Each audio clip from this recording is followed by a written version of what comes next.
Did it. Alright. Thank you. Alright, are we ready to play some D&D? Let's go. No, I need a new catchphrase. No, you don't. You don't need a new catchphrase. What you need to do, Adrian, is do the catch-up for me, so you can get an inspiration point. I've done it a lot lately. I know, because you're my go-to, because you're always here. Been pulling the line, mate. Doing well. Plus, you remember more details than everyone else. Unless I watched the episode. Ask the guy that doesn't take notes. Okay.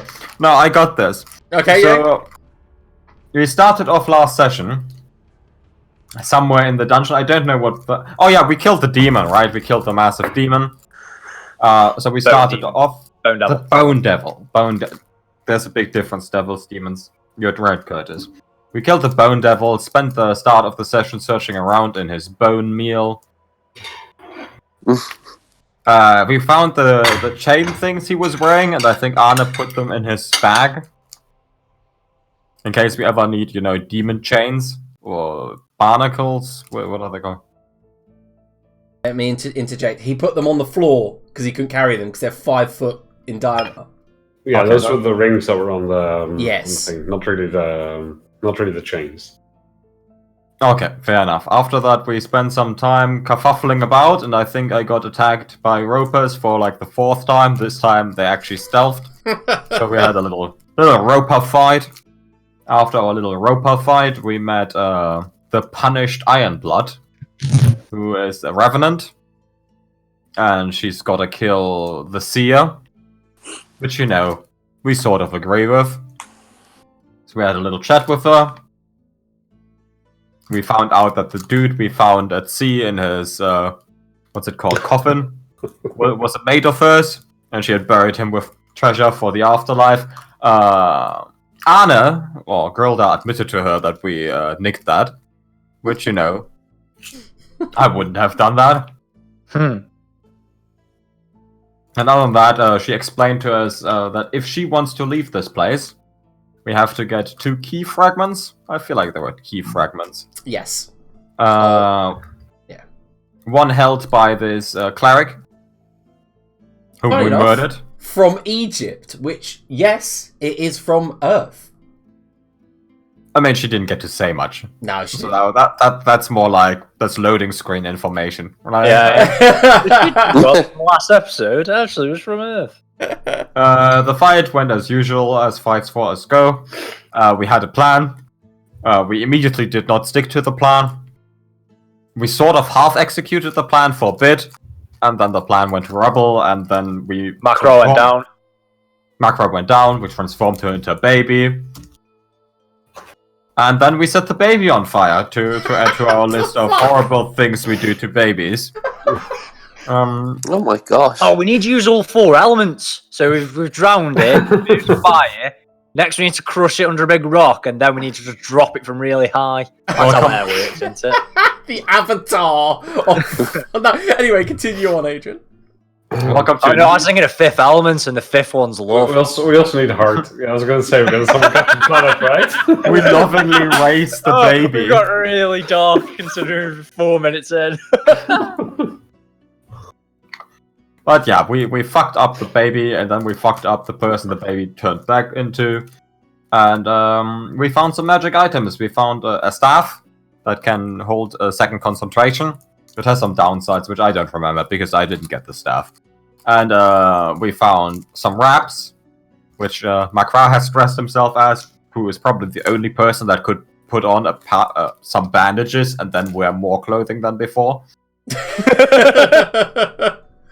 Oh yeah, no, that's a disappointment. You're not getting Macron is full. Maybe it's just wrap loincloth. That's all it is. I actually have a artwork with my old character wearing the exact same artifact. So I just imagine like this cleric was fully wrapped up in it, like head to toe, and McGrath just goes and wraps it around his loin like 25 times. They'll wear on the bar set for good luck. there you But go. even 25 times can't contain what is beneath the cloth. There you go. That is They are definitely just a wrap. I've got a giant set of bowls. Like, For fuck's sake. But you don't wrap each ball individually, right? You just... I have. They're like a jock strap. Alright, and as we found out, runes glow on them as you're about to die, and it seems to give you resistance to dying, basically. Do they tingle, McCraw? Do they think? What? Do they tingle? Oh, they probably have like all sorts of weird diseases on them, considering they've been on with basically a mummy for ages. What about the wrappings? He's on him now, they're wrapped in macro. I was going to say, what about the wrappings? And yeah, that was the session. Yeah, have an inspiration. I think Another we minor also deserve, detail. inspiration for that, for all the contribution we added. Another minor detail is that the mask that Grildard found holds the spirit of the husband of the punished Ironblood. Mm-hmm.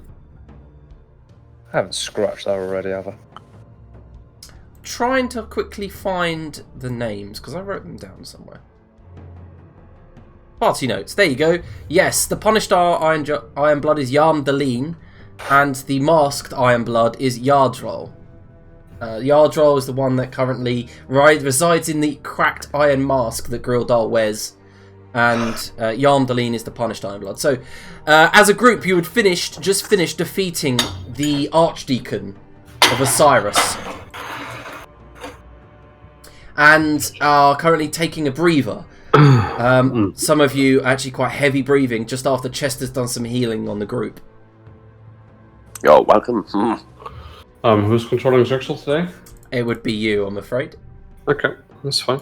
I'm always on Chester duty, you're on Zirxel duty. That's fine. I just wanted to check, so I opened the sheets, that's all. Mhm. No problem.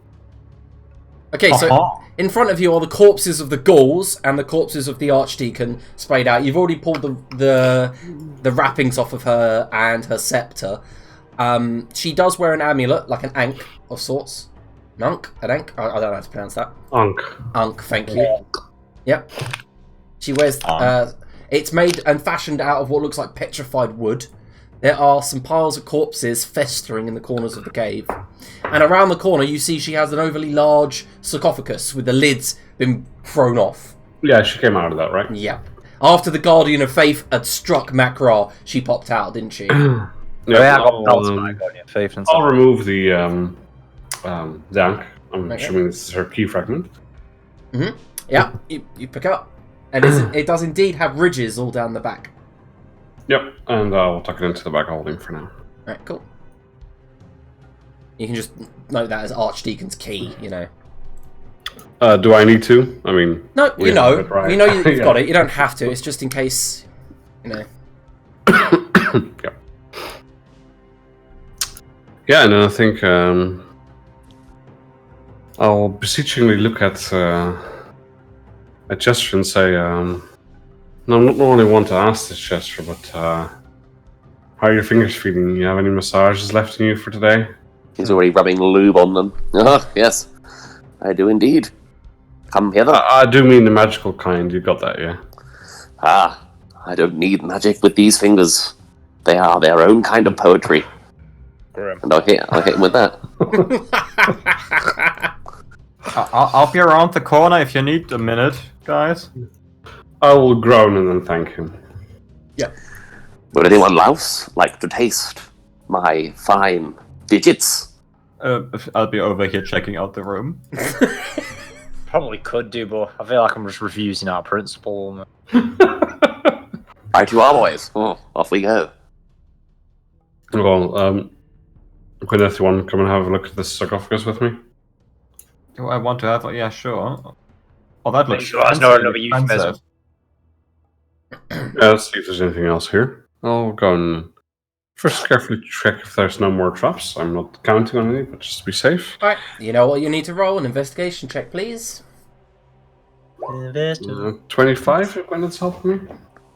Gwendad's helping with investigation. Oh, you don't find any traps. However, your investigation, Gruder, does reveal that the sarcophagus kind of goes like in a ramp formation so that she can lay upright while in bed, so that she's not lay at completely flat posture. So as she like lays, her back's kind of at a 45-degree angle, and you realise you tapping the there's a hollow space behind the ramp where she lays. Probably about 3 foot of a hollowed space.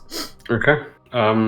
Is it something that we can just rotate, or is it like a slab that's stuck on a pivot Yeah, point? it's like all complete stone, and as far as you can tell, even with the DC-25, you can't find a way in. I'm an idiot.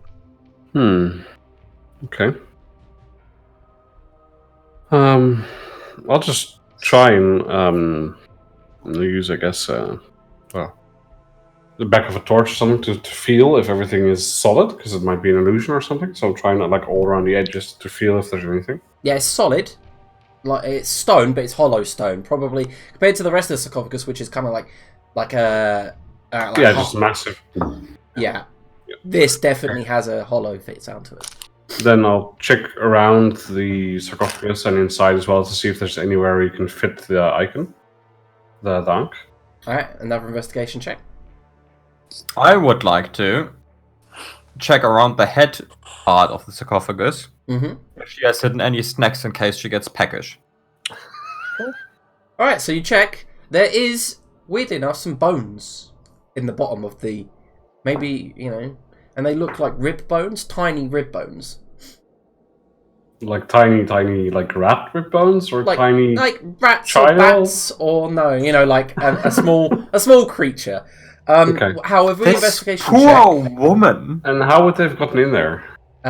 You feel that she might have taken them in there for a bedtime snack, maybe. I don't know. Alright, She okay. does. I hate that Gwendeth was right, and I hate that this poor woman from Egypt was transported over here just to be stuck in the cave eating rats. Mhm. And we turned her into a baby and set her on fire. This poor woman. I mean, she's a corrupted priest. That's the life you get. I mean, yeah. Alright, with a 17, you are unable to find a keyhole. Chester, is there any way you can see if there's any magic about the sarcophagus? There seems to be a hollow compartment in there, but I can't seem to find any way to unlock it. Ah, is there a hole of some kind that I can have a little peek through? Well, no. Ah, well, I will try and look through the crack. Give me one moment. Can I do it? Yes, I can. I don't know if this will help. Verted peak. What the fuck? Choose for an object with a door. It's not. It's not. Yeah, it's not. Alright, so I will say. I don't have control of the dragon, by the way. Okay, I'll give you control of That's dragon. fair. And I will say, because you spent a spell slot for that, you don't find a lock or anything like that, or anything that could be used in that way. But the spell seeks it out, and the back of the sarcophagus opens up with a creak, as if it was on hinges. Ah, that's why you call me to all your dirty dungeon crawls. Don't ruin this, Chester. So how did it open? It open like Outwards, that? just like a door. All right. Okay. You have control of the dragon. Yes, exactly like that. Okay. Cool. No, then I'll go and check what's inside. I feel like just like a door is misleading. There's different types of doors. There's sliding doors. Okay, so inside is a thick, oh my god, I can't remember what to say, girthy candle of purple wax. Excellent. Sorry.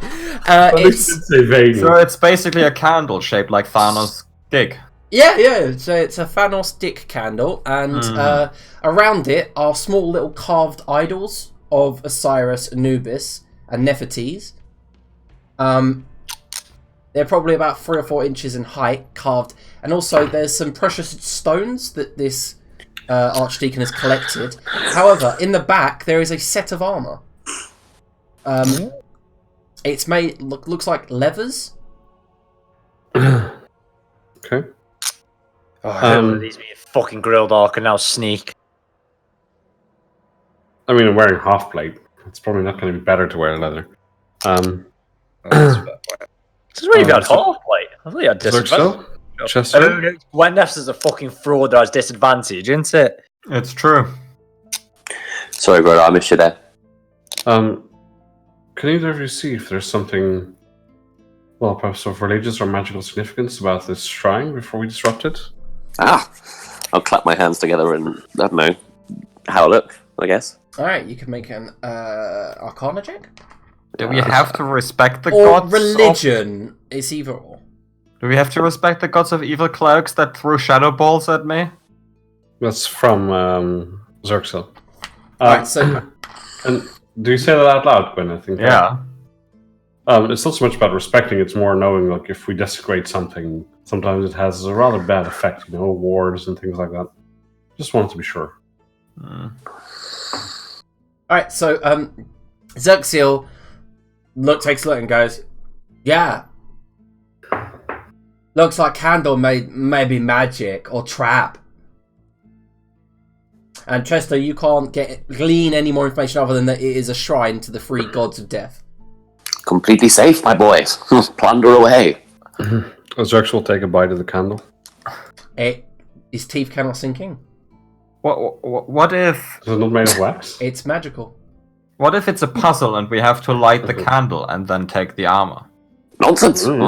I've seen plenty of these in my time. Just light it, and to hell with caution. Alright.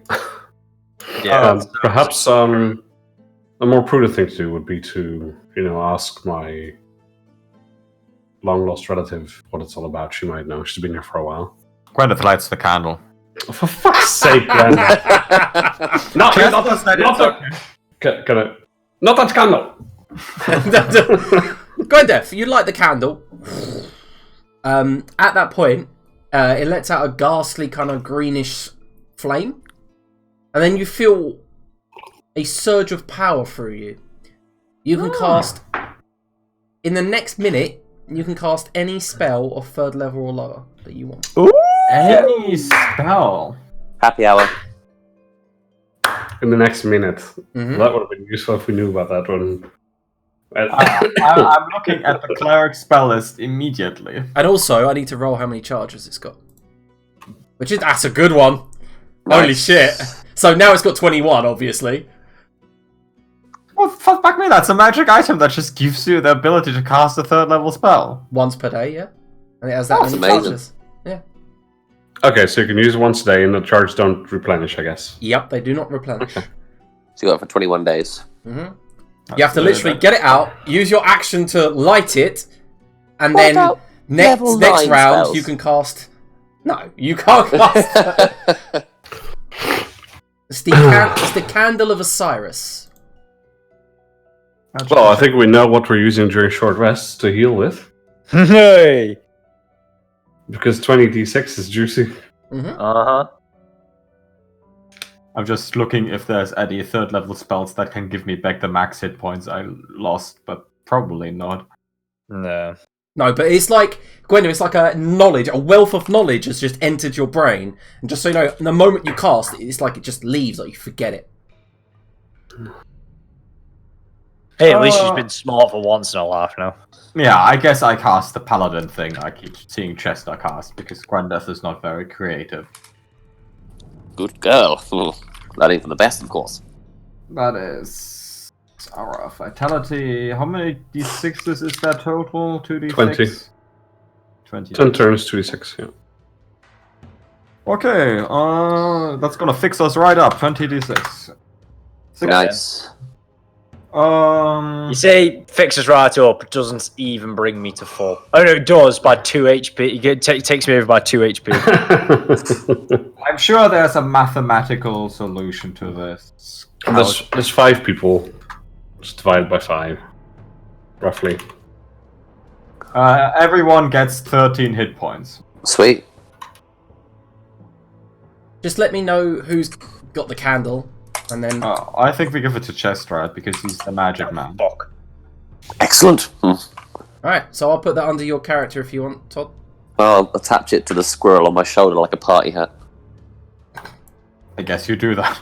You have the Candle of Osiris. There is a handout underneath your character, by the way, that you can edit, Todd.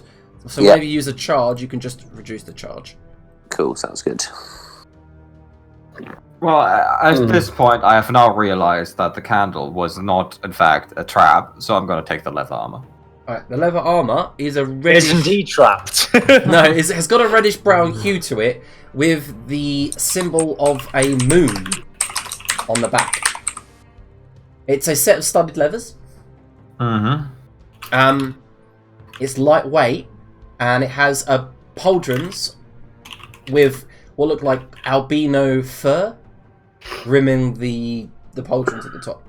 And the fur seems pristine, kept quite well. I think I'm the only one with decks high enough to use leather armor. What? How high is your dex? I have 16. Well, I have 18. Depends how magical it is. But it's probably better for you. I don't put on armor right now. There's people watching. But Do it now, Gwendolyn. Do it! There's no time. well, at least Chester has to look away. Does he? I don't want a description of whatever I do to end up in your books. Ah, You have ruined your perving privileges. I shall write it into my next book. The Taint. Confused by that, Gwyneth takes off the jade breastplate and puts on the Taint. The studded leather armor. Okay, so it is... You feel immediately completely fine. Whereas the moment previous, it was kind of cold and chill in here in this cave. Immediately, you don't feel cold or hot. Neither. Wearing it seems to... on that bad boy. Yeah, wearing it seems to balance out the temperature of your body. And you also feel like you might have fire resistance. So it's studded leather armor of fire resistance. Yeah, and it also prevents you from like, like what are the boots of the hinterland? You know, that effect where you can't like. Cold. Yeah, there's extreme heat and extreme cold circumstances. Yes. So you can survive like blizzards and stuff just fine.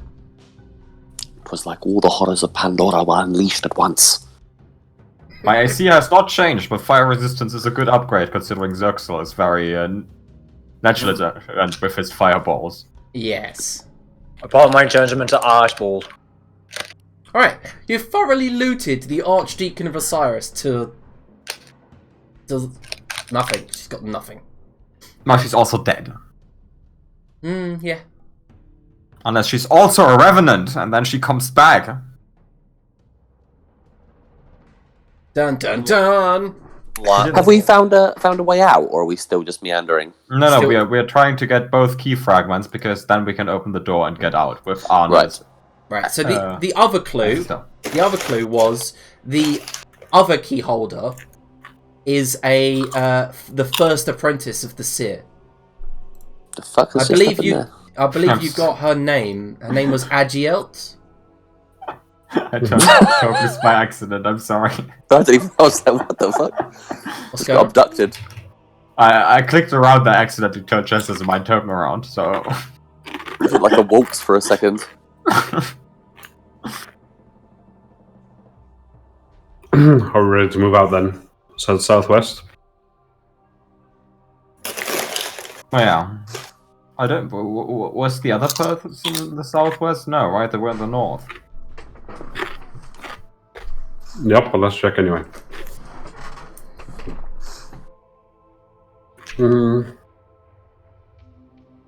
Let me check something.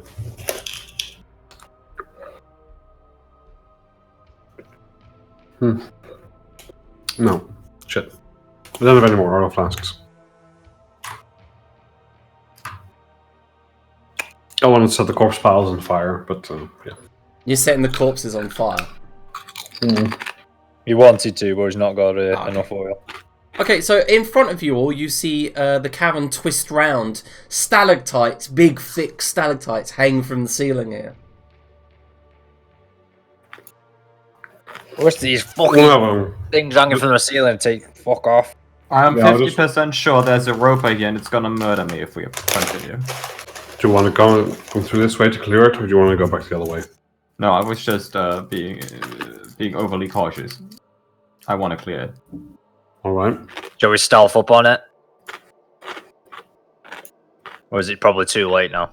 Oh, I guess Gwyneth is stealthy now that she's not wearing a fucking breastplate anymore. Yeah, all of us are pretty sneaky now. Like, if you know, I imagine significant last noise. Grildor with his half plate kind of sounds like Arne eating his crisps. It's like it's really difficult to stealth. Half plate hasn't got disadvantage, has it? Oh no, yeah, it has. I thought I had half plate's half plate. It's gonna.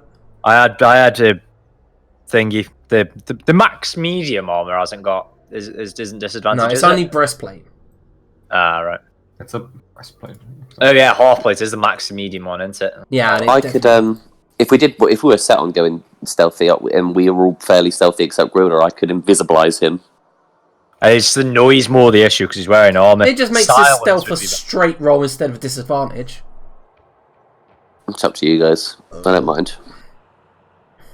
I can just wait here. That is a good plan. I stealth ahead. Yeah, he's pretty good. He's pretty stealthy actually. Yeah, he's got pretty good range. Sorry. Yeah, we'll all stealth ahead. Then we'll seal Team 6 it. Yeah, now I'm Right. talking. Everyone roll a stealth check. Blend into the shadows. Right, yeah. And then keep a particular eye out.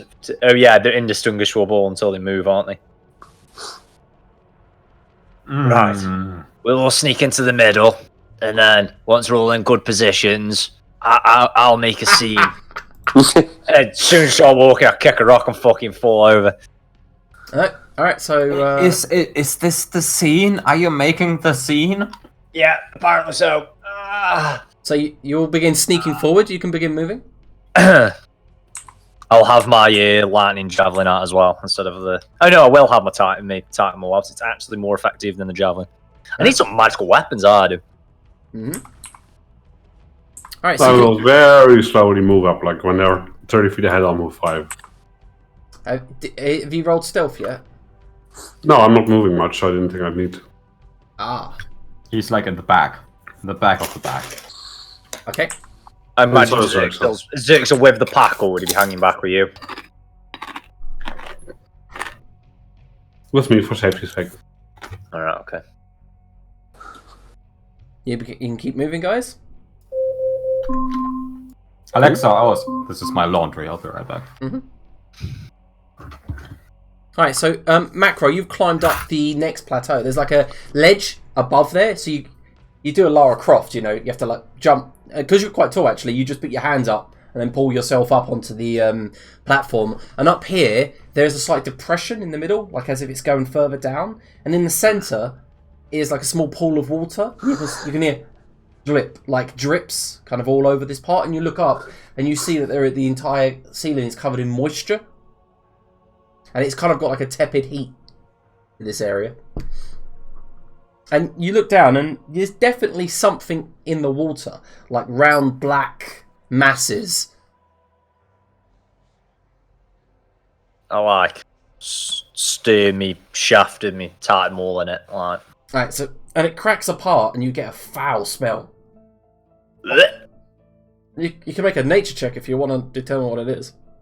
Oh, I'm fucking clue, I imagine. Let's give it a go. Alright. 18. It's I've roper. apparently come across this before. It's roper shit. I'm saying shit. You look up and you can't see, you're sneaking, but you can't see anything above you. I wonder how much ropers move around the territory. I'm just like doing like a bit cave animal noise. I can't think of a fucking cave animal now. What a caves make noises. Bit of cockroach noise, like the hiss they do. It's like try like get the attention of the other two. Meanwhile, I think Zerxel wants to summon Spook again. Okay, yeah, you can drag him out. It's just an action for him, right? Yeah, it's an action. No, it's an action to summon and a bonus action to empower it, so. Okay, yeah, but I mean, it's not 10 minutes or something. No. Okay. Did you just delete yourself? I think I might have had all 3 tokens selected still. Sorry. I can put myself back, no worries. Yeah, do that.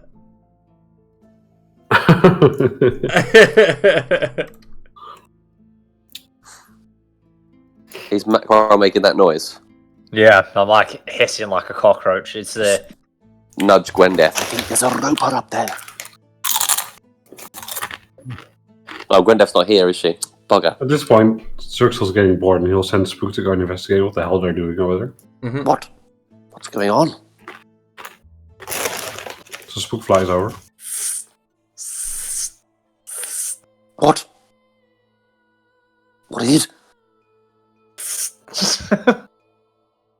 He's just pointing directly above him. What? What do you want? Dumbfounded and Spook waiting. flies back. They just fucking Anyway. shot up there. They're like the Eventually- biggest. Zerxa eventually collects Spook back. Spook relates what Spook seen. Zerxa says, "What are you guys doing up there? Why is it taking so long?" That's a good impression. There's nothing happen when he brings this out through the halls. Nope. What's wrong with you, Macra? We're supposed to be stealthy.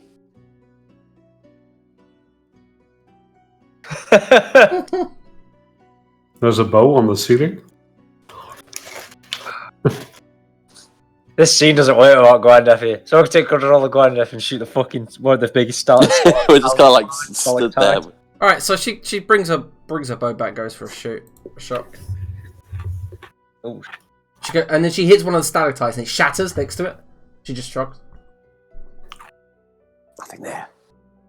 You gotta stop being so paranoid. Fine, I'll start flicking 4 stars at the stalactites to assuage McGraw's paranoia. All right, can you roll a hit? Mm-hmm. I mean, eventually I think I'll roll high enough. But yeah. This is just gonna be an average. All right, yep. So you like begin flinging 4 starts around. Mm-hmm. It's no avail. There's nothing there. It's a pointless endeavor. After a Gwendef. while, I'll just walk through with. Let us away. And as this cavern slopes downwards into a gravel-strewn area, you see bits of cobbles and old temple protruding through these cobbles. These cobbles protruding through this gravel, and your feet crunch into the gravel here. And you recognise the area. You've been here before. Yeah, coming from the other side, right? Yeah. Well, that just seems to lead back where we came from. Let's go back. Right you are. Ah, that's why I'm confused, because the map reloaded, didn't it? Because the fog of wars reset itself, hadn't it? Did we actually walk up this way before? No. Up to about here. Oh, we just didn't actually step up here then. Right, okay. Mm-hmm. Fair dues. Oh, I've got fucking ropey shit on the end of my titan wall now. Maybe you do some extra poison damage. I'll just try and wipe it off on Zerxel, like while I was walking in front of me, just like, Hey, what you doing? giving you a massage. Keep your shit to your own shit. Keep your shit to yourself.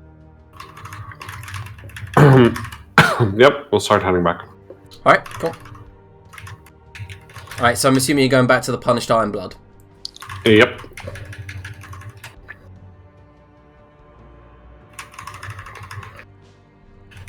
Where is the Punish Ironblood? I'm going to lose you guys because I haven't got very much light. I will move you if you want. Thanks, sir. What did I miss? I found a pool of rope of shit, got paranoid, but apparently already somewhere near where we'd been, so we'd already killed the roper in that area. Oh, She turns as you approach from her throne and says, Grilda, you are back. ah, my sweet lady. You are a vision. Thank you, Chester. How did we end up getting into the room with the cursed Ironblood? You went round the right side. Oh, it was just open that way. Yeah, it's all collapsed in, isn't it? No, not in one of the 2 doors, but further around. Mm-hmm. Could you teleport me where I'm meant to be? I've got lost. Where the fuck are you? I can't see you either. Do I shift ping and that works? And I'll tell you where I am. Oh, I can't shift ping. All I can do is ping. I'll find you. I'm by the Bone Devil. How the hell? I just went south. I thought that was the way I needed to get back to. No. There you go. Just came from the north. Literally clicked the wrong way. Alright, so Macro rushes back to catch up and she says, I'm assuming you are successful. Yes, we managed to vanquish her. She was tough, but manageable. Good. And you found the key? I believe so. Not sure of the yank. She nods. Now, you wish to fight Agielt. Yes, indeed. Well, But first we must rest. of We cannot course. fight her at half strength. The river up here, and she points out into the cave. If you follow it southeast instead of northwest, northwest you'll find Agielt and the door out of here, I believe. Southeast, there is a temple of sorts. I've been there, but not dived into its depths. It belongs to the Netherreal, and it is cursed there. Do we need to go through the river, or can we get there through land? No, you will have to... The river flooded through here many centuries ago. To get to Agielt, you will need to head northwest in the river, to the temple, southeast. I see. Is this temple safe, do you know? Other than the obvious temples might be cursed. I have spoken to the construct there. His name is Zizriel. And what is Israel's demeanor? Friendly. To you, or in general? To everyone, it seems. The poor creature is trapped behind a force field. But he is willing enough to give information. Very well. We will endeavor to head to the temple. She nods. I have had many conversations with him when bored. Any trouble along the way? He shrugs her head. Very well then. Shrugs her head? Shakes her head. Shall we off? She shrugs. If she is undead, she can probably... Yeah. I will guard like I did last time. Thank you. And Macro will just fucking fall in his face and go to sleep. Oh, I was thinking we would go to the temple now. Alright, yeah. Just like drag himself back We've up. been awake for like an hour, so... You're pretty battered, though. Oh yeah, I mean, it's a 5-minute workday problem, but yeah, still. Yeah. Alright, so I'm assuming you're going to head up northeast to the river? Southeast to the temple. Northeast is to... Yeah, you head northeast and then southeast to get to the... You gotta go in a... Oh, yeah. That's what, yeah. So as you head up there, you see there is a bridge of sorts leading over to another side of an empty cavern. The river here is slow and shallow. Grilda, you can see from here it will only come up to your knees. Okay, does it look like it's that way all the way down? If I look a little bit further? Yes, it does. Would you like me to move you over to the map? I'm going to be suspicious of an easy river. So I will... I've got lots of rope and pittons, so why not use them? So along one side of the wall, I'll create like a guide rail made out of rope. Okay. Seems like a lot of effort. Why don't we just tie it to each other and walk down as like a train? What is a train? What does that help if there's a big flood? Yeah, that's a fair point. Fair enough. Still seems like a lot of effort. Go on, Death. Train, like when you put a load of mine carts next to each other. So I'll just like pit them along the wall, and I've got 5 of them. So. How do you not know about mine carts and how they work? Do I seem like the kind of dwarf that digs up ore and smelts it? You all kind of look the same. Alright, so as you are having this conversation, wading down this shallow river, it gets wider and wider, and at one point you come to an open underground lake, and because it gets so open, it literally just becomes a puddle, and you guys are splashing through it, and you quickly see to your left as you enter this cave, especially with Chester's torchlight, that there is a entrance. Like, it seems to just be man-made and fashioned, and you can see the walls are pristine, clean stone, and it's about 10 foot by 10 foot, but it just drops 5 foot into this area, as if something had cut it clean in two. And as you approach that and put the torch in, you can see the corridor ahead of you. I will...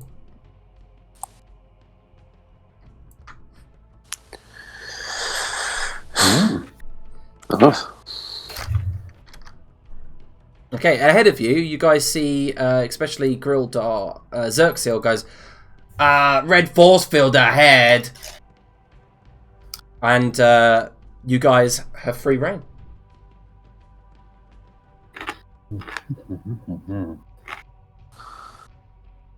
I don't like it one bit. But it is a temple. You don't seem like the religious type, Chester. No offense. Ah, no. A man of knowledge, me. A man of priorities. Well, there's the construct I think she was talking about. Let's go and see what information it can give us. Okay, so as you approach this force field, it flares and becomes fire, like just kind of transparent fire that roars up, kind of like a. It's got like a transparency to it, but the moment you get within about where you are, you feel heat. Mm-hmm. And the thing approaches. Does it feel like it's too much heat to approach closer, or? Yeah, it feels like maybe 10 feet will be too much. Okay, another 5 then. Yeah. This construct walks forward. I'll show you a picture of him. He looks friendly. Mm-hmm. He looks like Batman. He has a body made of what looks like liquid silver with what looks like formulae and runes written all over his body. He has 2 swords, have the same sort of runes all over them, and he looks at you all, and his eyes narrow in confusion, and as he speaks, it comes out of his face. He doesn't have a mouth, it just seems to echo out of like a hollowness, kind of like a hollow echo coming out of his face. Welcome to the temple. Hello, I came here on guidance of a distant relative of mine. You might know her, she resides here, and she said she has had many a conversation with you at times. Yomdeline. Correct. Pleasant enough. Indeed. Hi, Bruce. She seemed kind of negative. How may I help you? Well, I'm not sure. She told me that you're locked in here. Trapped. Who did that? Christian. Sorry, I'm not familiar. Who's Christian? The priest of this temple. Is he also undead? I do not know. I was guardian. Why did Christian lock you in here? As guardians come. Looks like a gift, Yankee. He locked you in here as guardians came? Sorry, I'm having trouble understanding. As guardians lay siege.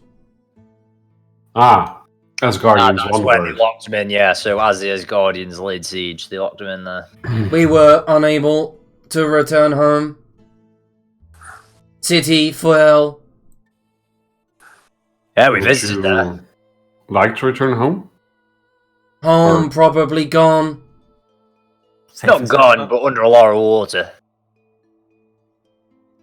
Well, what I meant is, would you like us to try and free you? Yes. Freedom. Difficult to attain. Magic Why? required. What's keeping you here? Just this wall, or? When I was trapped. Also, zone of dead magic. Casting magic dangerous on this side. What happens if you do? Would you like me to show you? Sometimes it can be fun. If it doesn't harm us or you, then yes, please. They created me as Abjurah. I can dispel magic, but it does not work. So, alright. So he begins to weave spells, and you see the algorithms along his body, like shimmer, and then move. And as he casts, can you roll me a D10,000? Amazing. Blow up the nearest star. Star explodes.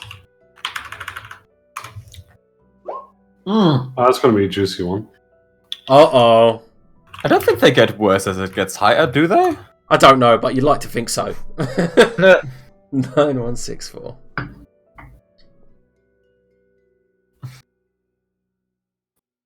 The nearest ancient black dragon dies.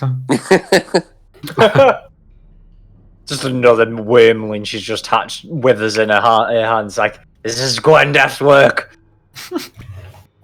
Destroys out Wow. last If you're using the same as I am, that's fucked up. Okay, so he begins to as he finishes casting and goes to cast Dispel Magic towards the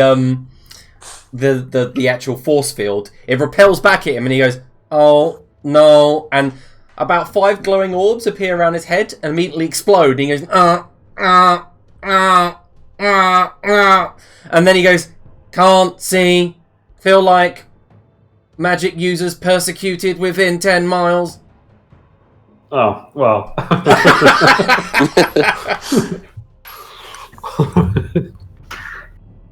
You didn't really have to show us. You could have just said so. I did say if it was safe. And that makes a lot of sense, Grodar. Seeing as the weird stuff that everyone's heard about that happens in Port Phobos, if he's down here occasionally while magic surging and affecting the local area, it could explain why a lot of random stuff happens here. Oh. And he Is this flame barrier also the edge of the area of that magic? Can I cast safely on this side? You can, yeah. I'll just quietly talk to the group and say, do you want to try and just free him? I only have 1 spell left I can cast, and you might be surprised. It's gonna be a Zephyr Strike, so I can't get him out of there. My question wasn't whether you could, my question was whether you want to. Do you want to help me kill an ancient black dragon when you're out? Ancient black dragon. Yeah, just hunt it down. Oh, he has to tell the truth. No. I guess just, as being a nice person, I would help him out, yes. But I don't think we should spend too long on it, because, the crew might be getting tortured and be dying at this moment. If I am released, I will try to untangle fate, follow law. Well, that sounds strangely ominous, but... Eliminate chaos. I think ancient black dragons have been known to cause chaos. I meant... Sorry, before I go any further with this, what constitutes chaos for you? I hunt chaos on an astral scale. My duty as a folding angel is as such. Would rebelling against the Tyrant's Empire count as chaotic? Who is Tyrant? Bad guy. He is God King! Alright, roll persuasion. As me or as Xerxel? As you. I feel like Xerxel's more of an intimidation. I'm just asking, basically. Hmm? Yeah.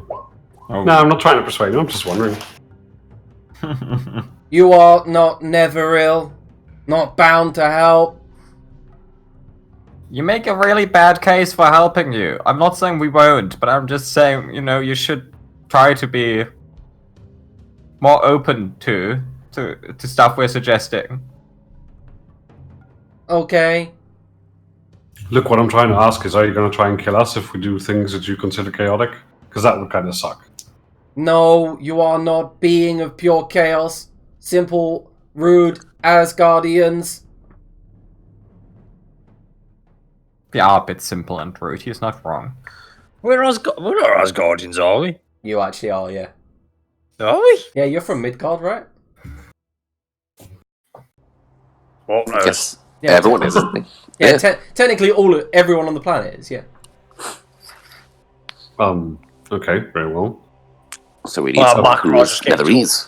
Taught basic history. I think we should stop chit-chatting with this guy and get out of here to stop. Well, we're going to spend at least one more day in here, Gwyneth, so I don't know what the hurry is. Well, I would like Macro's child not to die. Yeah, I get that, but we're spending at least another day in here to get out, so... I don't know what talking makes... how much of a difference that's going to make. Yeah, just so you know, you've been in here for a total of 13 hours. It's a lot of hours.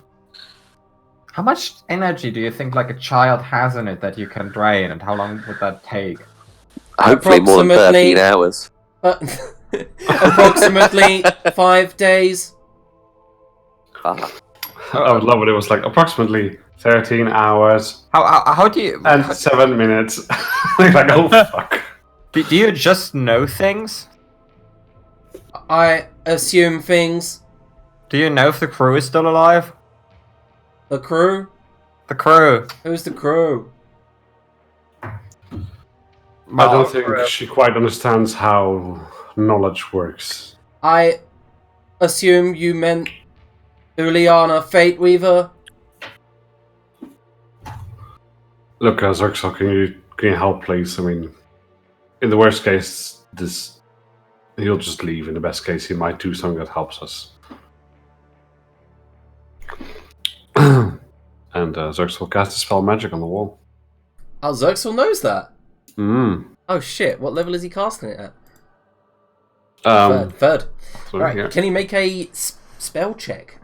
Shit. Mm. Shit, you passed as well? Fuck. Nice. DC 19! Nice work. Alright, so there's a sound and the gate shatters like glass. The entire thing comes down in kind of like a burst of...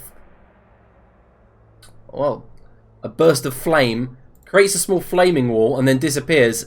Zizrael stops, looks at all of it and goes, "Thank you," and then begins to move towards you. I didn't think it would be this easy. I would Do you not mind cast... if we look in around there. here?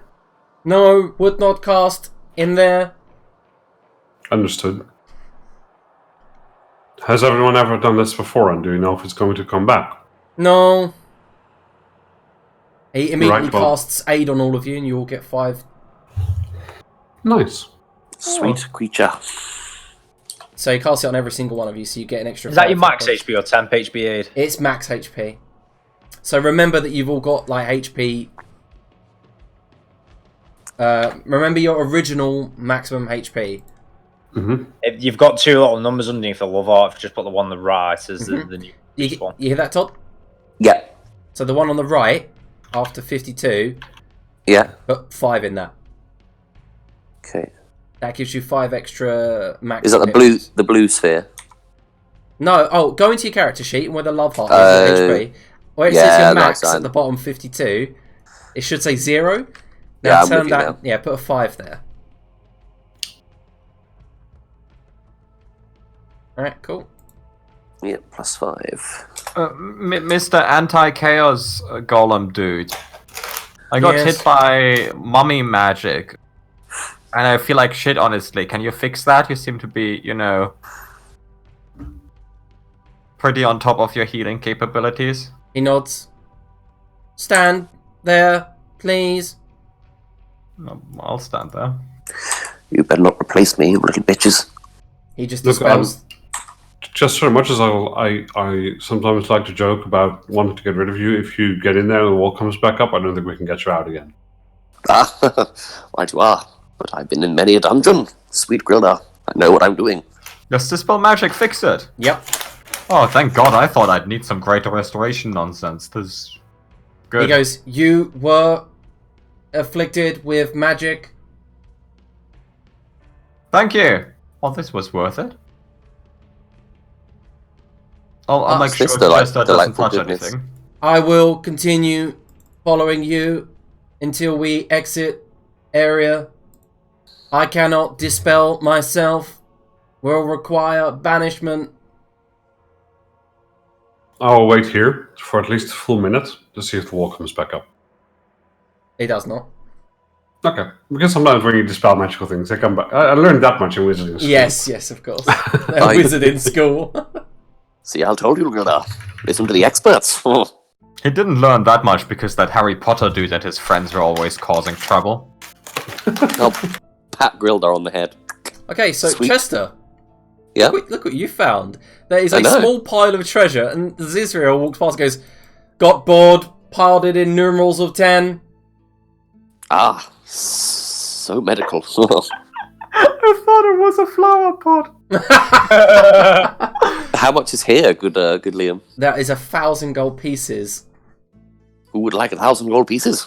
Split between 5. And he goes, exactly 1,000, discarded, extra 97, did not round up to nearest 100. Where did you discard them? I ate them. Ha, don't have mouth. I put them in pot at altar. Are you happy for us to evenly divide this between 5? Good construct. I have no use for gold. Excellent. I like this guy. Can I keep him? It does seem pretty useful. So we are all adding 200 gold pieces, yeah? So, Robot Boy, how are your sea legs? Amazing. Legs. You could be like the ship's accountant. Legs made of solidified mercury, not sea. False information. Imagine that might work well.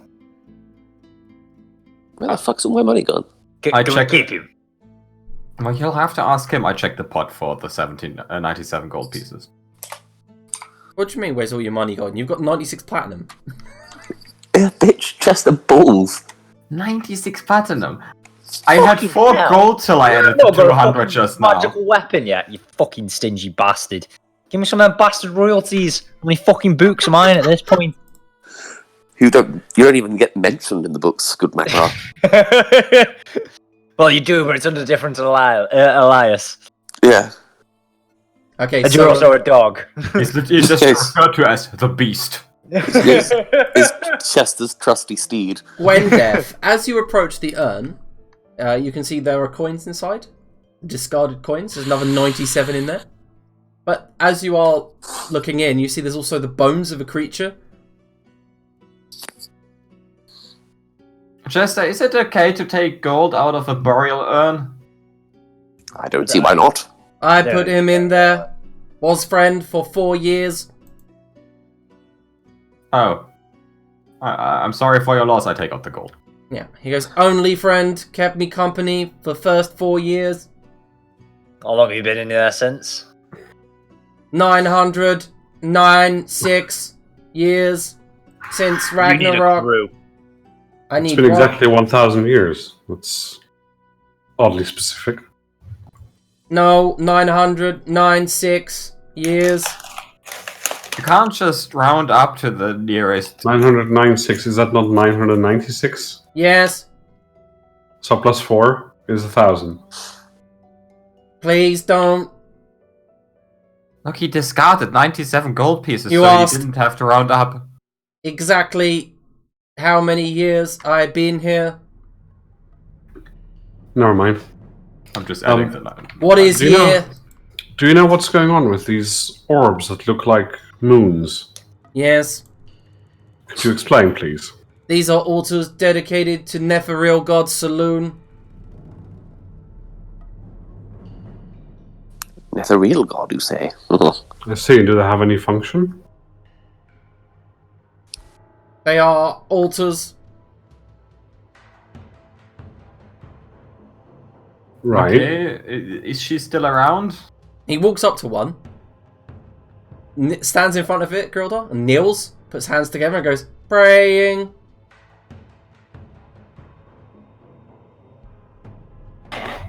Right, yes, I see, but...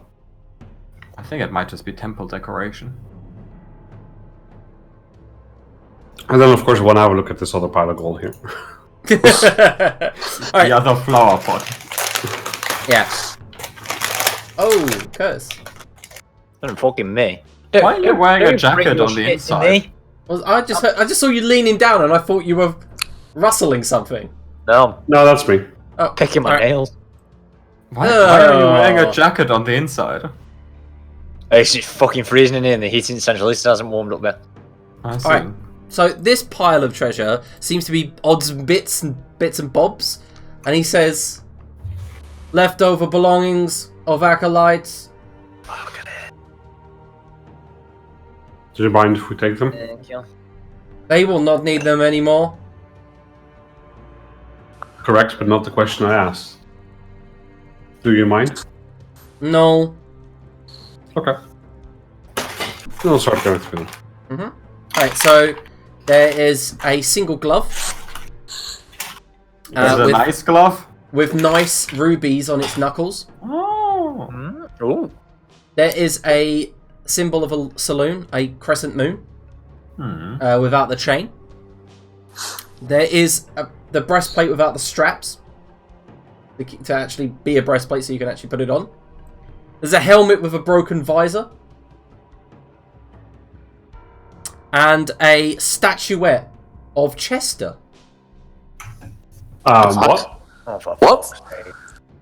Oh, so you have heard of him? Heard of who? Chester Deckard. Never heard of him. What do you have a statue of him? He looks down. Gandalf, be quiet a moment. Who is this thing you're taking? And hold the statue up.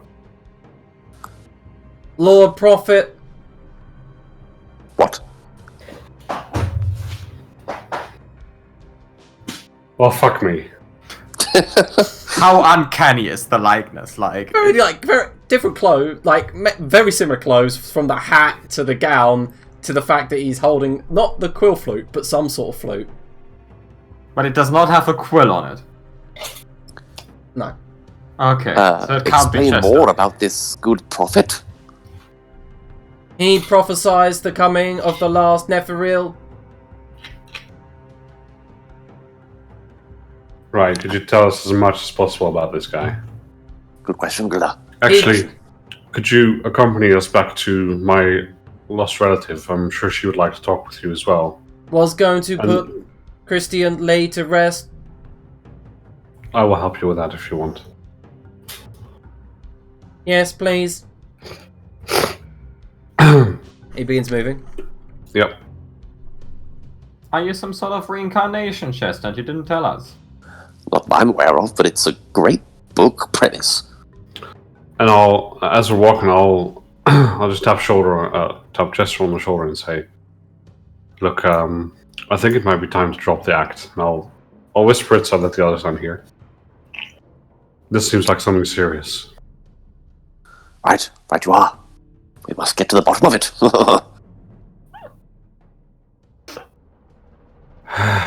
There's only so much I can take, Chester. Dear sweet Gilda, I not an idea of what you mean. I punch him in the ribs. Jesus Christ. Fuck across. me. What? Yeah, What the fuck yeah, are you you sound doing that more for? You when you piece start of talking fucking like- shit. Yeah, when you start talking like that, talk like that for a bit.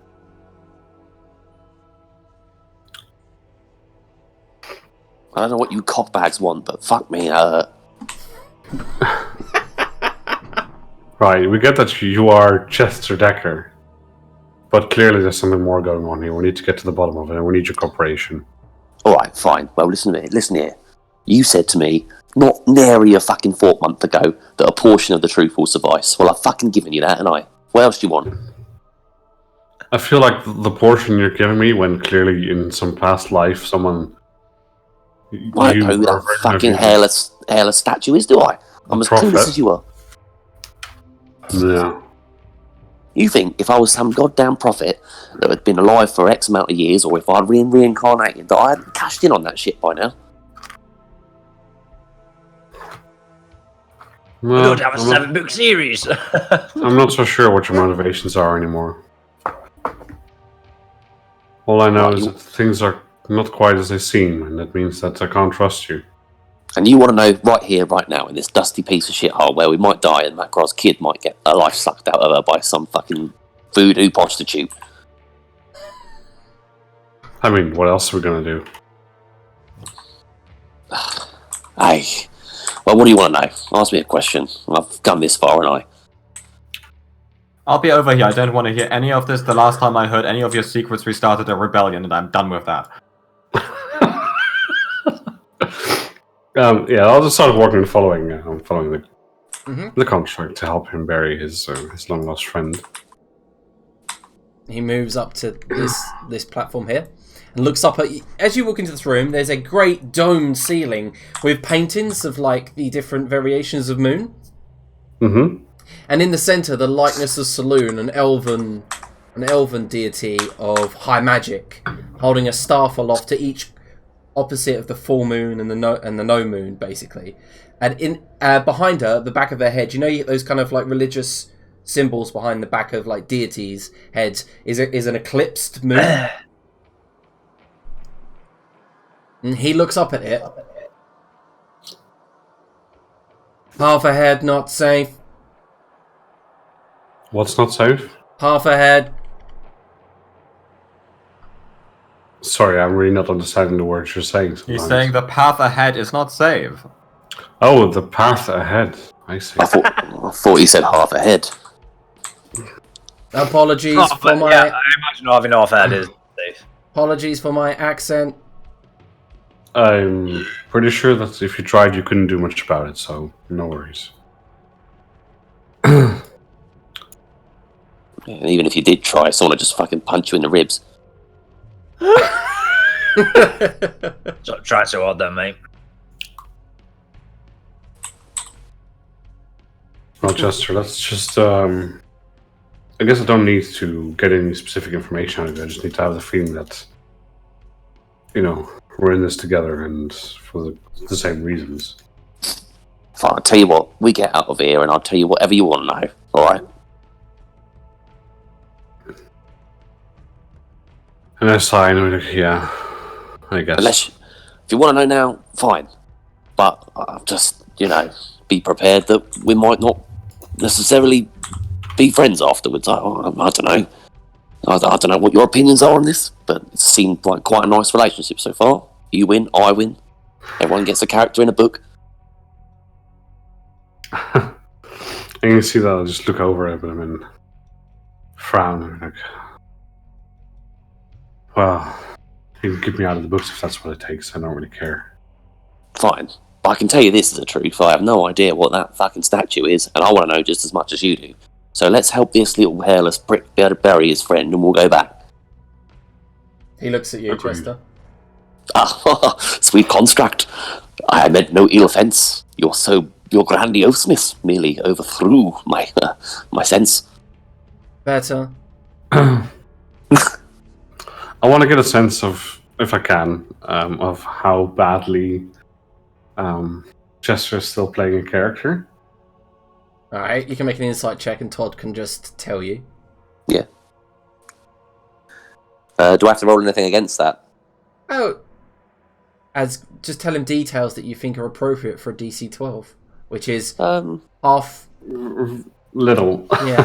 To be fair to Chester, he's told everyone quite a bit already. Yeah. Mm-hmm. Hmm. He's obviously after something, and he's obviously using you guys as the best opportunity to do that. But it's not necessarily malintent towards you lot. Yeah, no, it's more. I know that he's not abusing us, let's say, or at least I don't get that feeling. I just get the feeling that he might be after something, which is. I think would a 12 dangerous, constitute? Yeah, he's after something dangerous. I think that's Yeah. fair to say. And to be fair, you were in the room. Everyone was in the room when he asked the seer that question as well. So he's like, I think he's planning a major fuck over. Mm-hmm. Grilda's concern is mostly, will Chester turn into another Gwendeth, or will he not be a liability? Sorry. Yeah. Yeah, well, I think there'll always be an element of him being a liability regardless, but he won't be intentional. Okay. Cool. And I wasn't expecting much with the 12, since I know that Chester is clever enough to probably outsmart me in the wits department if he needs to. So, all right. I think he can outsmart anyone, to be fair. He's like pure luck. He's like the luckiest character I've ever played. Yeah, he really is. It's just so full of shit. Alright, so Gwendeth, as you are walking to this edge, you see there are two bright white marble altars that come up to about 8 foot either side of this hallway. And they're like crescent moons. And inside the crescent of the moon, so the inside part that you can see from here, are slits cut into the stone at every foot. So there's about 8 of them. I can Hammer's say hammer has Spook will got have a seems like a look. trap. Spook will go have a look. It's okay. Right, Spook goes to have a look. Yeah, and he just goes through the slit if there's space behind. He doesn't really see much. On the other side, it's completely steel, like solid stone, and the wall is complete grey stone all the way up to the ceiling of about 10 foot. And then everything seems to go in domes here. So even the corridors kind of like teeter to a point above you, kind of like an archway. But no, he can't see anything. Doesn't look like anything there. But perhaps Grilda can go have a look. Yeah, fine. And I'll just like...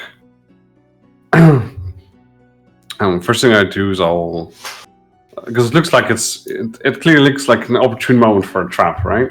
Oh yeah. I mean, you're not an idiot, but you don't see any. I'll check for pressure plates and stuff like that. Alright, make an investigation check. Yep, all 4 in 10 foot by 10 foot square are pressure plates. Okay. You push them down and you can feel that they have about an inch of give. Okay. How much weight do you need to set on them to set them off? You think with that investigation check, it won't take much. Okay. Then I will just use well, I guess just my axe just to like press on it while it's standing there. Okay. Alright, so you're gonna press on activate it.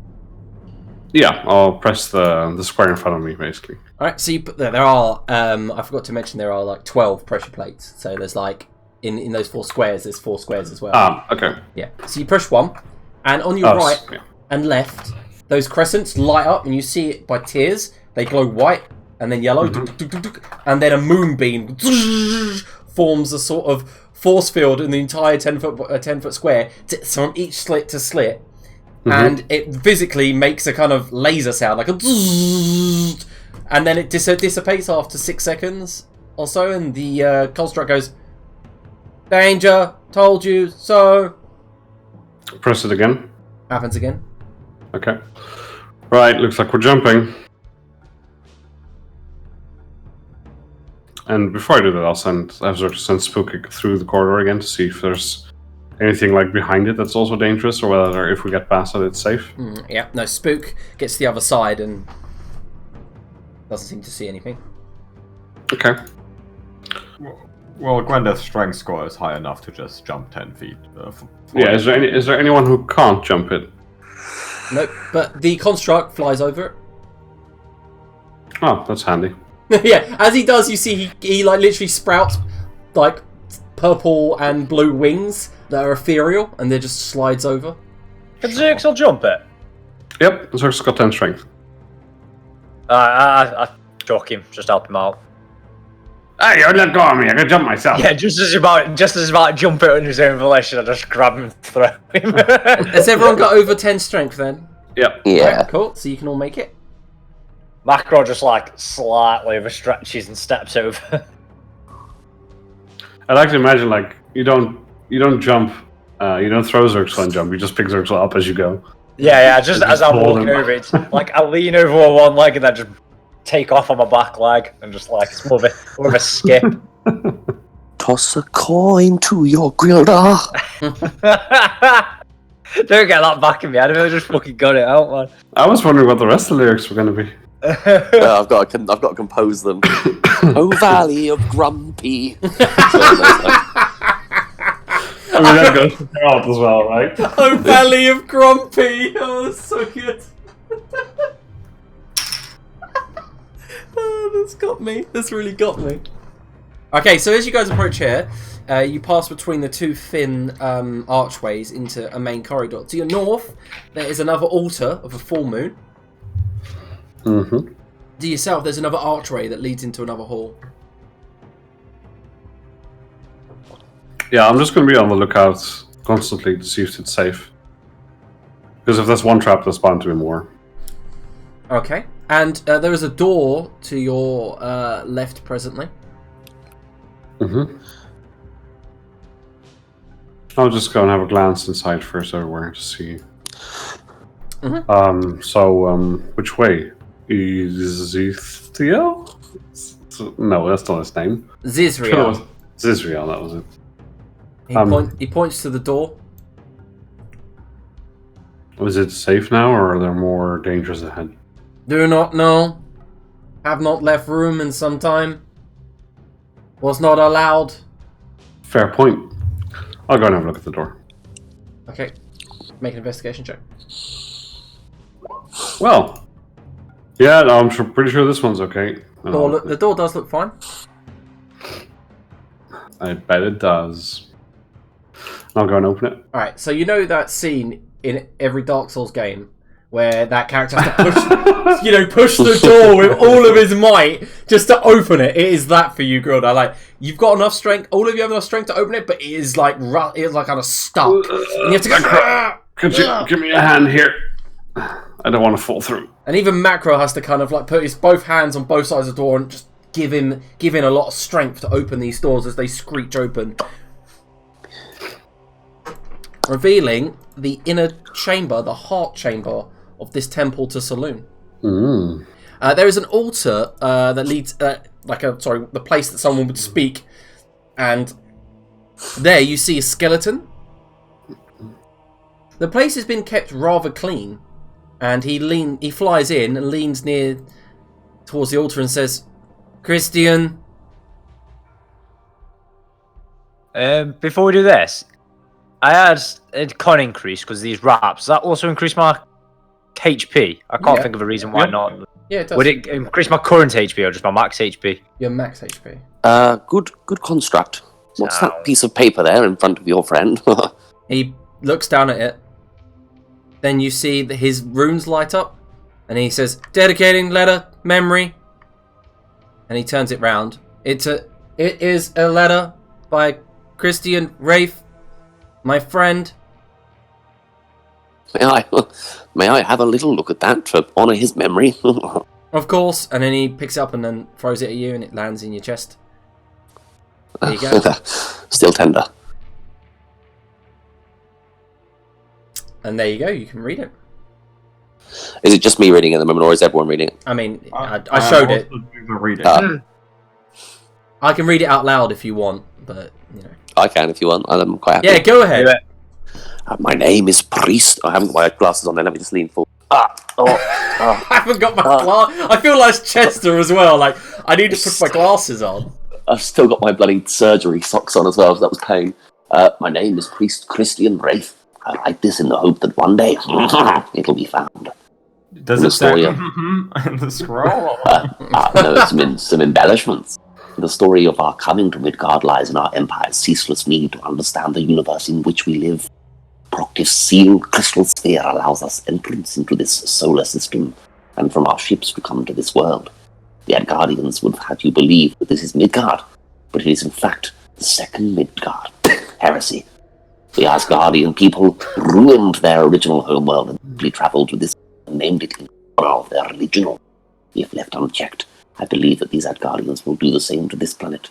They have only been here for 1 decade, and already their great machines have irrecoverably altered the landscape. Their atmosphere in the Weave. The Weave is most damaged. Our original peace treaty was that we, the Netherrealm, would have the skies and mountains, while the Asgardians would have the lands, hills, and seas. But something grave has happened. Our cities fell to the ground in a catastrophic. I felt the damage before our homes began to fall from the sky. It was sharp, a single blow done to the Weave, ruining it and disrupting our control of it. We would have left this planet to go home, but the Weave will no longer let us cast powerful enough spells to exit this solar system. I'm feeling rigid. We are stuck. The biggest of our settlements ran aground in its soul, and the Weave collapsed and took refuge with its star rakes. Now most of us has landed on the ground. The Asgardians began raiding our new settlements and attacking us, declaring war, saying we have broken the treaty. Most of us have fled the mountains, where we should be safe, but we are not. The Asgardians follow slaughter and steal. Already most of our magical artifacts now lay in the hands of their war chiefs, of their gods, and of their people. I'm ready to scroll down.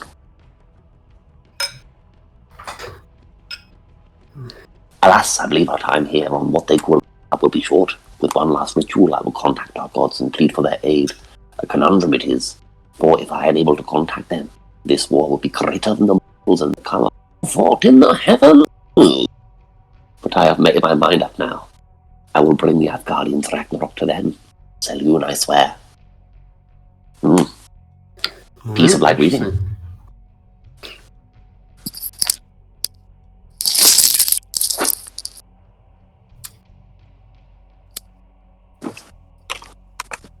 Yes, Chester had a little... Yeah, he'll pocket that, but he did have a little moment where he thought that scroll was something else. How'd they...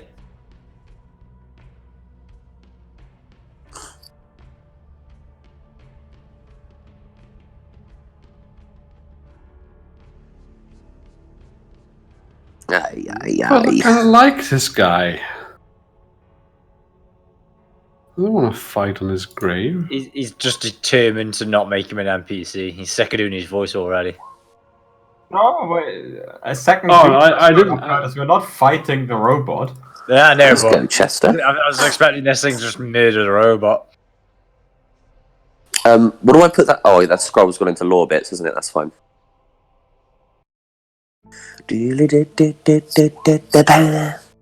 we have the construct? I did that just as you reorganised it. I need 17 reorganised, man. I'm never going to go one up. Yeah, I've got advantage on our initiative, but you reorganised it and then it went to 13.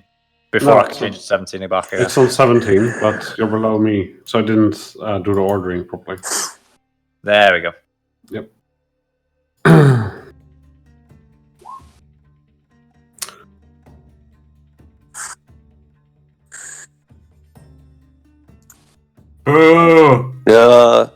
Can we just move our tokens to where they would be? Because Macra obviously opened the door, so... Ouch.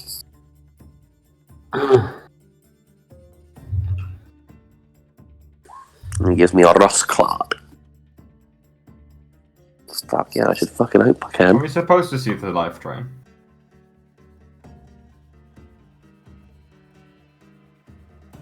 Ouch. Do I lose my +5, yeah? Yep. Okay. Cool. We've lost half of the name, yeah? Okay, sure, fine. I'm gonna mark... Actually, he's standing right next to me. Well, this is all shit. I'm gonna have disadvantage regardless of who I shoot at. I'm gonna mark this dude as my Slayer Spray because he's a big old meanie. Yeah. And then I'm gonna shoot Christian with a bow, sadly with disadvantage. Let's hope Christian bails. So 20. 21. And here's the Slayer Spray damage, 5, so that is 13, 22 damage.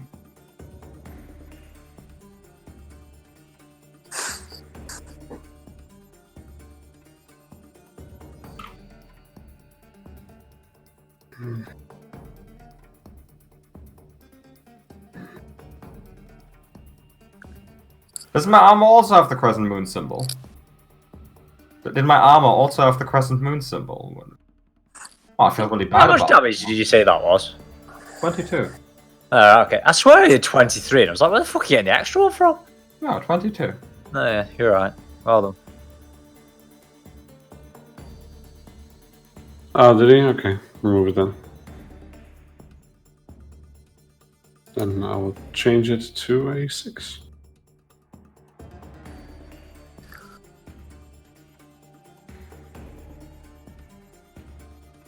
Alright. Does he go the exact same time as Zerxol, or does he just get the same initiative as Zerxol?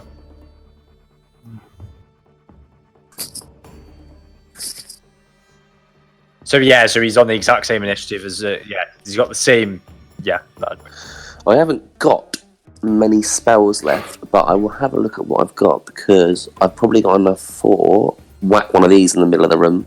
Clonk. Did that come through? No, it didn't. Clonk. tail on the donkey. I should be able to get all of them, I hope. Was 20-foot cube? No? What's that, sorry? You're not going to be able to with a 20-foot cube. A 20-foot cube is this size. It's not a 20-foot diameter cube. It's a 20-foot cube. Oh well, I'll get 1, 2, and You 3 then. You get 3 if you do it. Yeah, that's fine. Cheeky like that. Yeah, cheeky little diagonal shaped cube. Wait, wouldn't a 20-foot diameter cube be exactly the same size? 20-foot radius cube. I mean. Okay, yeah. Yeah, 20 feet cubed. How embarrassing, Arno. Alright, so you cast Pin the Down the Donkey. However, Christian manages to not be affected, but the two ghosts, the acolyte ghosts to the north, however, are. Excellent. That's how you do it. Good, Gwilda. I'll show you how. And that's also an explainer brag. Uh-huh. When my character sheet loads up. Pleep. Are you just gonna stay in front of the spooky ghost? Well, if I move, the spooky ghost is going to spooky slay me. So, That's true. but it might be worth it because I'm probably I hate better off the with you initiative guys stuff. somewhere else. So yeah, screw it. I'll come back here. Okie dokie. Alright, so you're going to provoke an attack of opportunity. Yeah. Because in a minute I'm going to go, that thing's part raptor. No, you're not, because the moment you're hit, you go down. Oh, fuck. You're Well, Whose that- advice was that? Gwen That Death? ends the pin the tail on the donkey as well. Great. Right. Well, I told you I was not very reliable. There's that Yeah. liability thing coming in. I don't know why we would take Wendeth's advice. Avenge me. Alright, so this spectre here, 1, 2... As it goes to move out of the construct goes to attack it. Hits it, kills it. Nice. Holy fuck. The Logic Razor. Macro. I call mine the Logic Razor as well. I'm worried that I don't know what these things do, so That's if I run, I'm just like gonna die. Nearly max damage. It's like... It's a logic razor. Please tell me it's like an amazing version of like... Okay, I forgot to describe what it looks like. So he does bring his Complicated. hand out and summon like a sword of force. It's like a lightsaber. Can it not just be like something like, you are not real, and it just explodes? Oh no, now Disney is going to sue us. You can't say lightsaber. Then I'll rage, but go into the space arm next to the android. Yeah, like that, and then oh fuck, are they within 15 foot of each other? Oh yeah, they are. Rule 1. We don't want to hit that one. Yeah, I'll just go for the 2 electric demon thing. Oh no, not the 2 electric demon things. These 2. I'll just do a big swing at these 2 motherfuckers. I love how you think a ghost is electric. It looks pretty electric. That's what I was thinking. It's literally they look like electric demons. So that's for the black guy. That's for the purple guy. Wow. Alright. Oh wow. As you hit him with the Goliath hammer, you see that your Goliath hammer does no damage to the wraith. Ah, that's a nuisance. Someone give me a magical weapon. But the one on the north does, however, take damage, but not as much as you think. Ah, don't see me being much use here. And then I have my turn. Alright, so Grildar. Does he look at all intelligent, Christian, or does he just look like a mindless ghost? You can't really tell. Yes, a ghost face. Okay, I'll take a chance and I'll use my action to say to Christian, I'll say, Christian, we are not here to harm you, we're here to lay you to rest. Behind you is your old friend. He has come to give you peace. Alright, you can roll a persuasion check. Well, shit. Use an inspiration. Did I get that explainer brag, or who got it? Yeah, it was you. Then I'll use my explainer brag. It's a D8 or D10 by now? It's a D8. It's DA, I think. Alright, so an 18. Nice. Alright, so let me just see.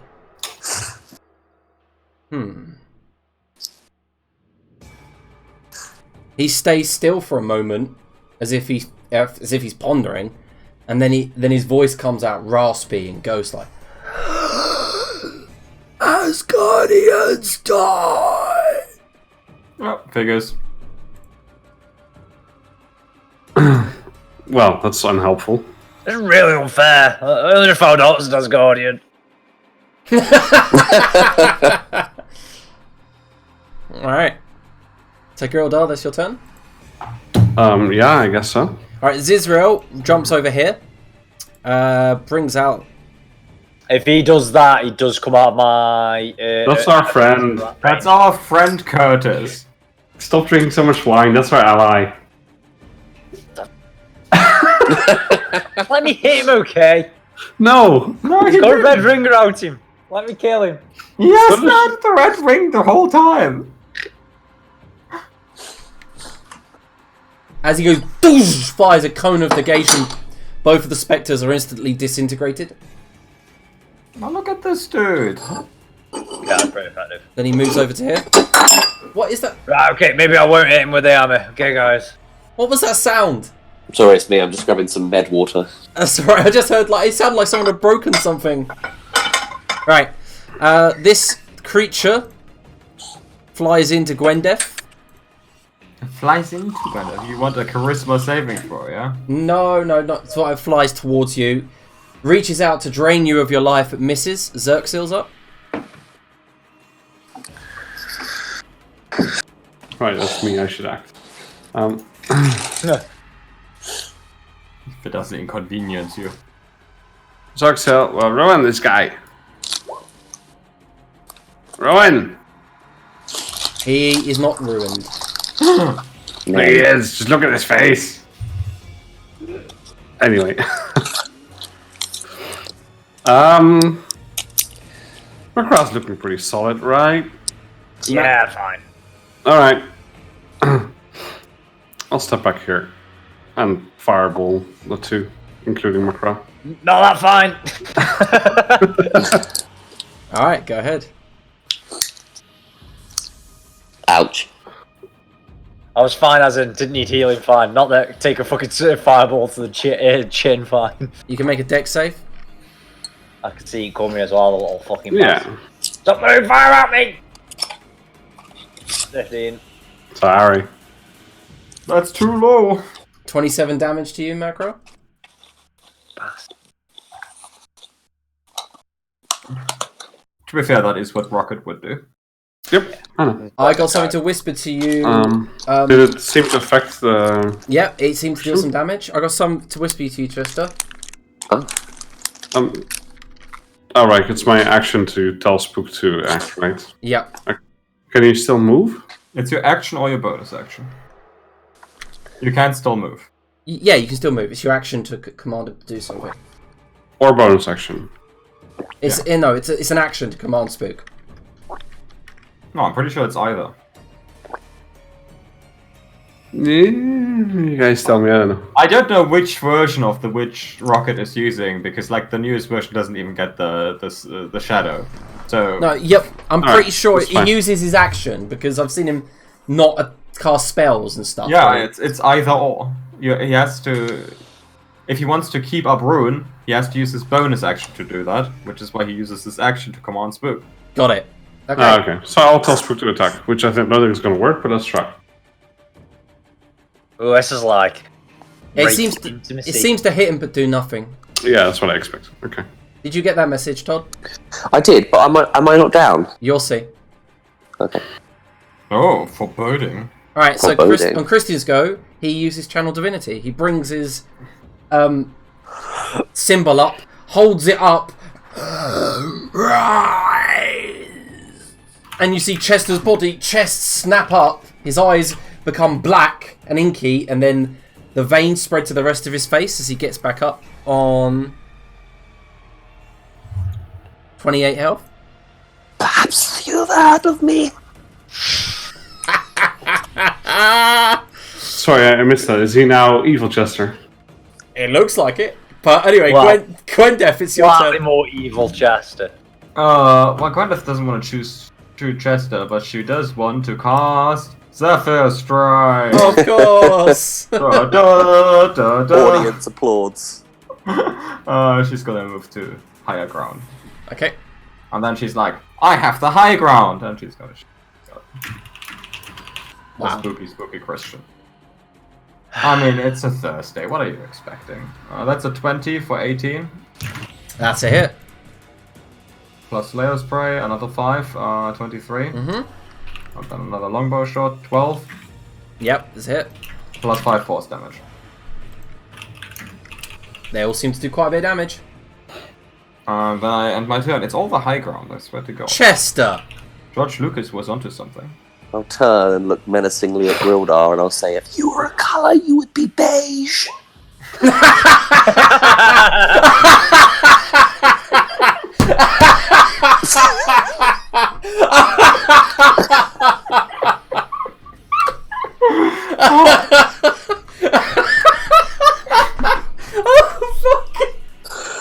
For 4 psychic damage, sir.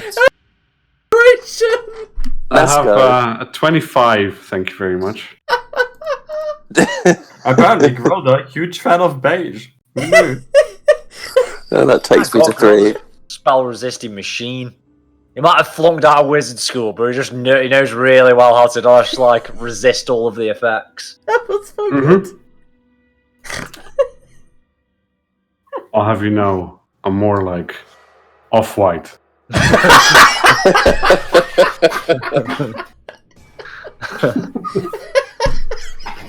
Can't even commit to beige. I'm crying. Alright, Chester, is there anything else you'd like to do? I think that's everything for the moment. Do you have any expander brags left? I do. Shall I give it to an evil person? Yes. Uh, Could I just have a vote here and say no? it if you speak about his dead wife. Oh, say that again, I missed it. That's amazing. Just said, Macrod dislikes it if you talk about his dead wife. Definitely not. Whispers that into fucking Christian's ear. That's so good. Very good. Right. Is that? Macross, your turn. Fuck's sake. He chose the wrong person More. to resurrect. And I pull my, I pull the magical javelin out and I try to stick him with it twice. Oh no, it's thrown. That doesn't make any difference. No, that's a hit though. 13, and I stab him again. Alright. For another... Oh no, it didn't roll again. It's fucking loading. Give it another sec. This one's recklessly. 17. It hits. Nice. He seems to be just made of tatters and the circlet and the symbol now. He's just kind of floating there. How's the magical javelin hitting him now? Does it feel... It's doing perfectly fine, yeah. Sound. Right, my turn. Alright, Grildar. Oh, you're a right bastard, aren't you?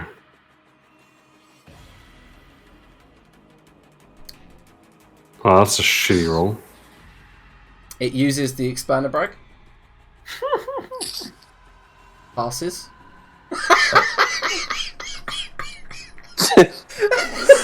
Oh no. Alright, I'll get over here. What's up? Alright, cool. The construct moves in. Lay in peace, friend. And brings up what looks like a small orb. Like, he literally summons it in his palm. It's like a small force orb. Can't believe this is going to be like a Pokeball. And throws it at him. And literally, the Wraith... Let me see if he passes. Should have saved the expander bag for this. Ah, he does. Shit. And the orb seems to try to capture its essence, but then it shatters. Reality bomb failed. Should have used the Master Ball. Yeah, Xerxil. Yeah. Spook can't do Jekyll. So Spook is going to help. I was going to order Spook to help the construct. Okay, cool. And I guess that's his turn now, so I'll just get around the corner so he's out of harm's way. Mm-hmm. Alright, so Christian. using his last channel divinity, brings his symbol up, and can everyone except Zertzil and Gwendef make a con save? Does that include me? Yep. No, you're on unincluded. Yep. You're unincluded. Unincluded. There's a word for that. Yeah, you're not included. Excluded? So, Grodar, you take half. Mackerel takes full damage. So it's a total of 18 necrotic. 9 for Grildar. As he speaks some blasphemous words and explodes out in necrotic energy from the symbol.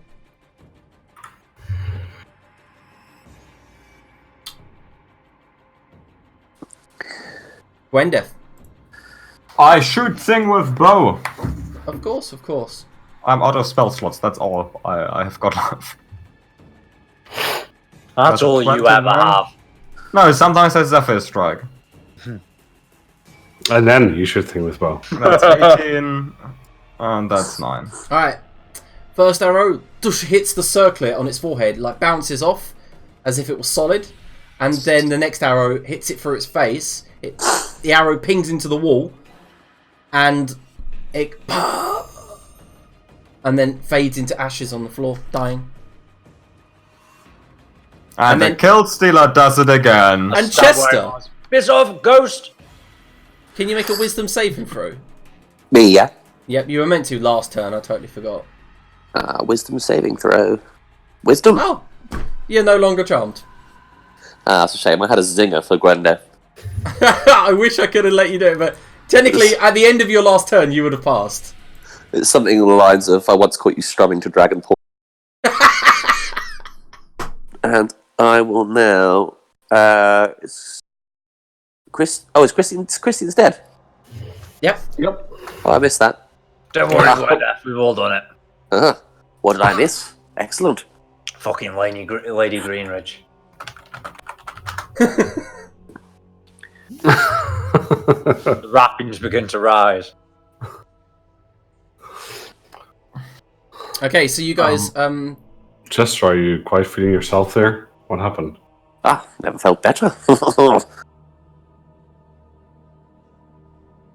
Do I feel groggy? I mean, or do I not? yeah, okay, so basically, this Wraith had a different ability. Rather than killing you when you drop to 0, you become charmed, and then rise next round with 5d10 hit points, follow its orders, and try to protect it. So it was a different type of Wraith.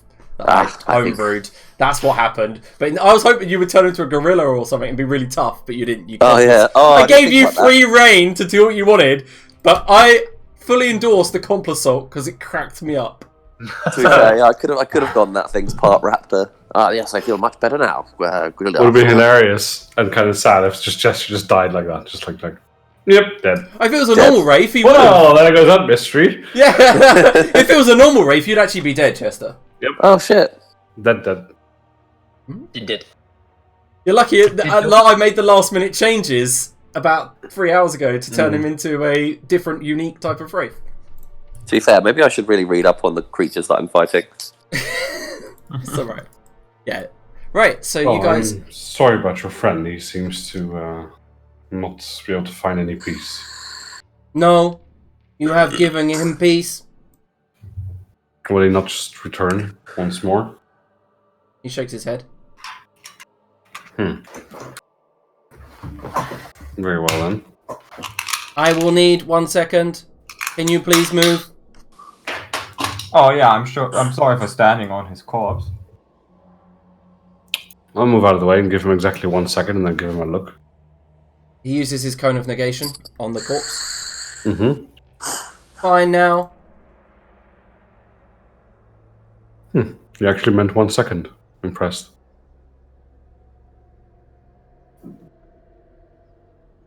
I'll go and have a look to see if there's anything valuable to steal from this room. Alright, so make an investigation check. Mm-hmm. Other than the obvious that you can see. Okay, so the body itself has the same amulet of Saloon. It has... The skeleton also has some fine robes that seem to be still clean and still pristine. a circlet of sorts made out of a dented electrum. That's about it. Do you mind if we take his belongings? I do not know if it is a custom for you that you adhere to send people into the afterlife with something of theirs. No. I'm odd. Let's start taking this stuff. No. Alright, so the electrum circlet's worth 150 gold. Someone doing party loot, or shall I? You do party loot. You just so kindly volunteered yourself. Curtis and I, we aren't too for bookkeeping. I don't mind doing the bookkeeping, but I have had a lot of red wine. I've had a lot of apple trees. And the robes, they seem to be worth something. Well, do we think that they're clean just because there's nothing here, or do we think that they're clean because they're magical? Everything else has a kind of like a fine layer of dust. Not much, but something. These don't. You could do a sick Christian cosplay with them. Huh. That was the saddest huh. And the justified one as well. That's all you get. If you'd be a colour, you'd be beige. How much was it? 225 GP? Sorry, what was that? The crown, was it 225? 150. Oh, 150, sorry. Good construct. Are there any ancient Netherese spell tomes down here in this temple? No, this was a temple of clerics. Ah, the most useless of magical branches.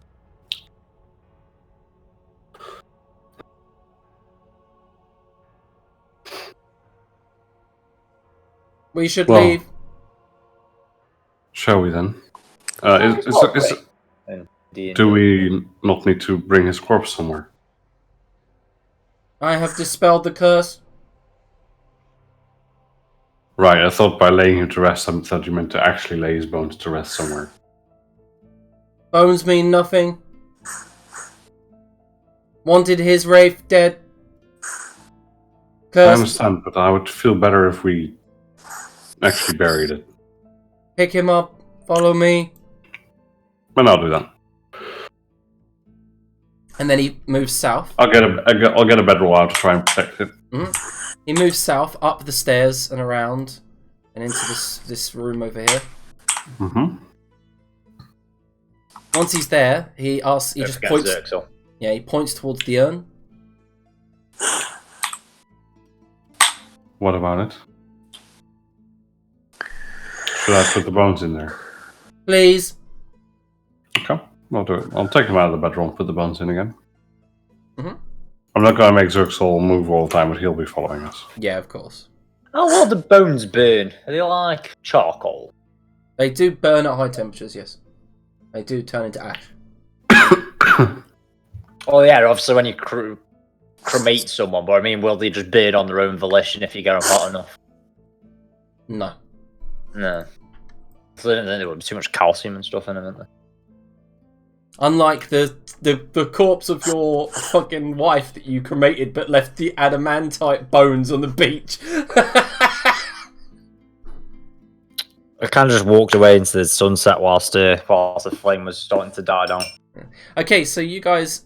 Oh, sorry, I'm moving Chester, not the construct. I was wondering where I was moving. Sorry, I was meant to be moving construct. The construct flies back over the trap, and I'm assuming the rest of you do your leapy thing. Mm-hmm. Strength 10, bitch. Mm-hmm. That's right, average people scores represent. Okay, and I'm assuming you guys head back to the Punished Ironblood. Mm-hmm. Yeah. That we do. Mm-hmm. I'll just move you back to the other map. The Velocipasta. Amazing. The summary is the best. After losing his parents, a priest travels to China, where he inherits a mysterious ability that allows him to turn into a dinosaur. That's incredible. Horrified by this new power, a prostitute convinces him to use it to fight crime. And that is glorious. Genre horror. Okay. I always got 4 out of 5 stars. So you guys tread up that shallow river again and head back to the Punished Ironblood. And Zizrael walks up to her, stands there, and she nods. Zizrael, I'm glad they have freed you. Hello, Punished Ironblood. And they just kind of, it's an undead talking to a construct. Sounds like the beginning of a joke. Where is this? And then that a construct and a bard walk into a temple. Mm-hmm. While they have this conversation, I'll go and retrieve my rope and pittance. Mm-hmm. I imagine this would be much more romantic in your books, won't it, Chester?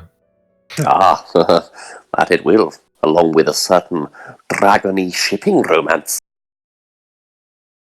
What? Perhaps you made it on the boat first before she attacked, I don't know. Oh, don't spoil me. I've been reading his books and they're actually quite interesting. I'm just guessing from his character and yeah. And then I'll just tire of that conversation and go and listen I to imagine it. that's what all the Chester Decker's books are like, where you just know what's going to happen in the end. Like the first 10 minutes, like the first 10 pages, you just predict exactly what's going to happen at the end. Exactly. Yeah. Well, he's not a master writer. I'll tell you that for free. The next one's Gwyneth's Game. Gwyneth's Game. Oh my god. All right. What is her game? Does she know? Let's find out. So what are you doing here? The Punished Ironblood takes a seat again, falls back into kind of like the torpor that she is used to, while Zizrael begins studying the runes on the walls and all the dwarvish kind of symbolism. And as he does, you see parts of his body are getting added to. You see he's got like formula and runes, more appearing as he's studying. I forget. What could be a terribly bad idea, but I want to try anyway. I'm not sure if this means anything to you, but since you seem to enjoy absorbing knowledge, have a look at these. And I have, in my bag of holding, 10 tomes from Undersea Town. Alright, you put them down. And he says, this will require some time. While you do your thing, I will absorb knowledge, report back. Very well. Are you not going to help us kill the last thing then? Well, I think we're going to rest, right? Like, I thought that's what we're going to the temple for, to see if we could rest there, but right, we found something different, so... We're going to have to wait here for a while then, because I don't feel like I can sleep anytime soon. Exactly. That's why I got the books out, at least for Israel to be occupied. I think I'm going to spend some time by myself. I'm going to go over to the river. Does it seem like it's actually a river? Are there ever fish in there? No, there's not like the fish, and the water's got kind of like, now that you think about it, a faint kind of like... undeathy... Yeah, kind of like a swampy smell, sulfuric slightly. Too bad, I have fishing gear with me. Oh well. Right. But you guys are welcome to a short rest here, of course. I think that I think we're going. Blinding idea. Oh, long rest, delightful. Yeah, I think we need to. Markro's trying to have a long rest, but he's stressing out because he's leaving the kids for quite a long while for this fucking steer. But if he goes and fights the other thing at the moment, he's probably going to die. Gwyneth is just very worried about George and the others. Oh, now you're worried about the crew, huh? She's been worried about the crew this entire time. Adrian isn't. Adrian is making jokes. No, I meant like after getting all of them killed. Well, they wouldn't all have died if we had fortified the cave like she said we should. Okay, so a long rest doesn't necessarily mean sleeping, so you are able to get a long rest. However, if you have any spells that require you to do them in the morning after sleeping, you cannot change them. I'll craft myself a little pleasure palace and go and nuzzle up in this corner somewhere. Okay. Doesn't really matter or mean anything, but hey ho. Oh, I will do some manual labor, I guess, in the sense of I have mason's tools. Yep.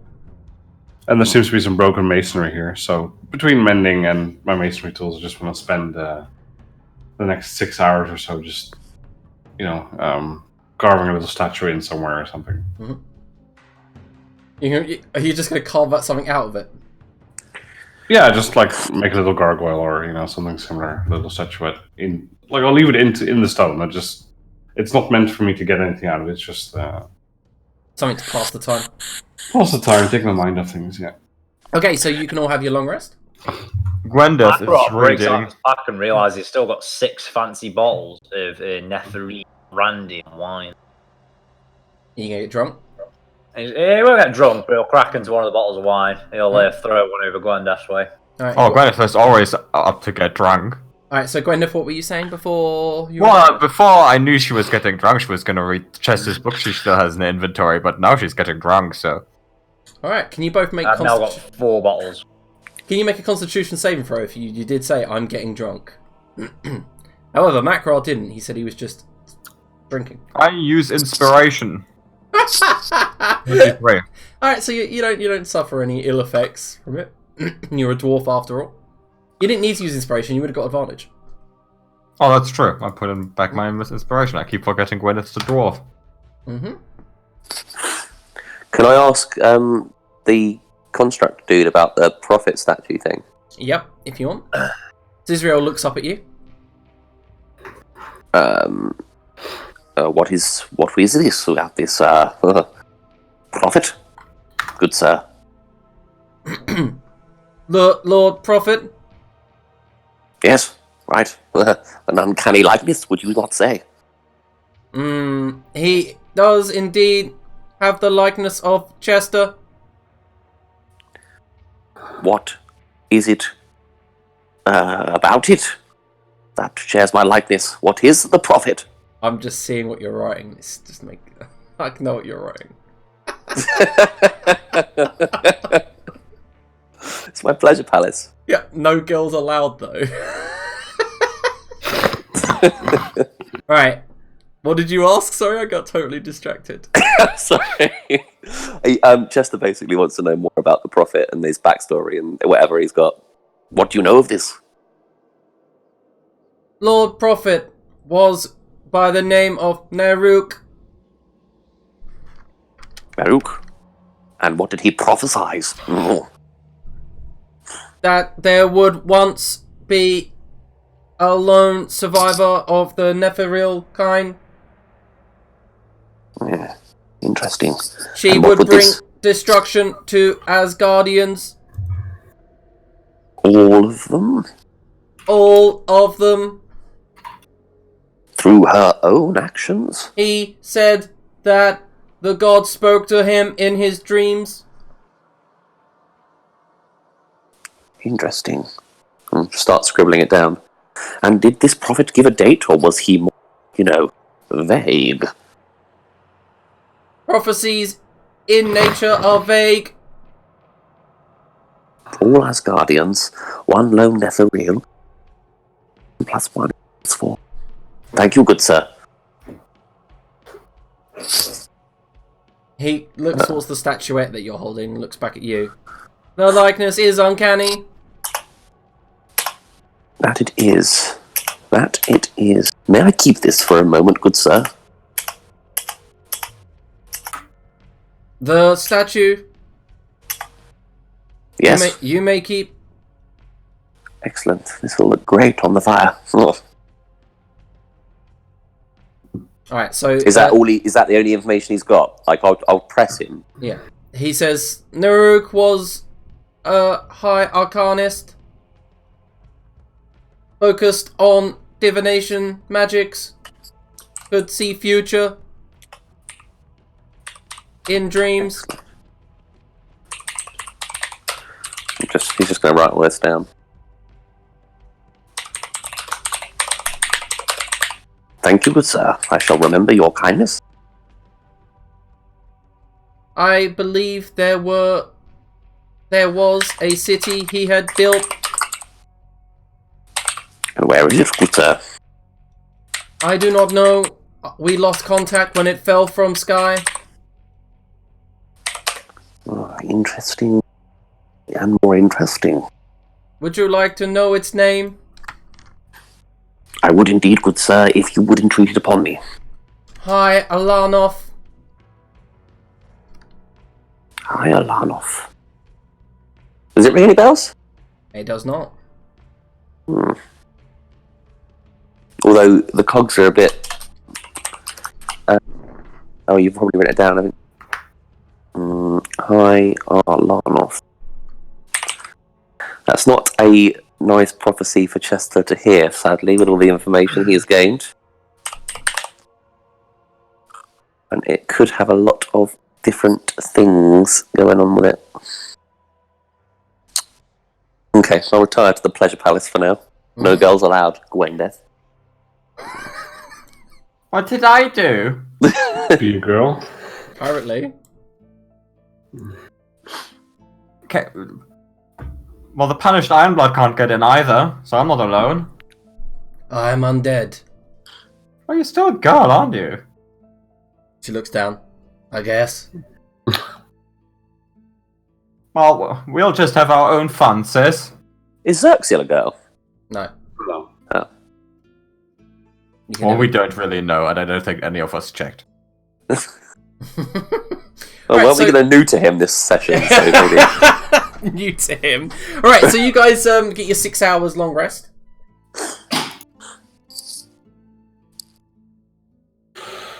Right, I think this is done. And I'll leave my statue and get up. Alright. So, you know. Yeah, so you hear Zizrael also say, I will continue reading tomes, garner knowledge for you all. You not wish to accompany us to the fight? You seemed quite capable. You can have the books after if you want. My job was done. He's only a kill the Wraith. I can't imagine he's going to be much use otherwise. He's probably better as a researcher anyway. I do not mind, but I During would the prefer to read tomes. They are interesting. You see he's finished 3 already. during the long rest, Macro, for the first time since a young man, has broke out his weaver's tools and tried to remember the lessons his mother gave him, and tried to wrap these wrappings into something a bit more decorative and a bit more tribal looking. Alright, so you manage.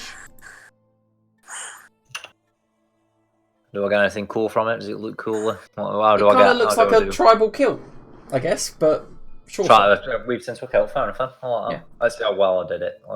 Let's with. Can I roll? Do I roll? It would be a dexterity kind of check. Just a straight dex With check. your proficiency, of course, but Efficiency. That's just my acrobat. There. Yes, I'll just roll acrobat. alright, cool. It's good enough. Feasible kilt. I like it. Alright. So what are you guys doing now? Where's left to go? Let's go kill an apprentice. That is what we'll be doing.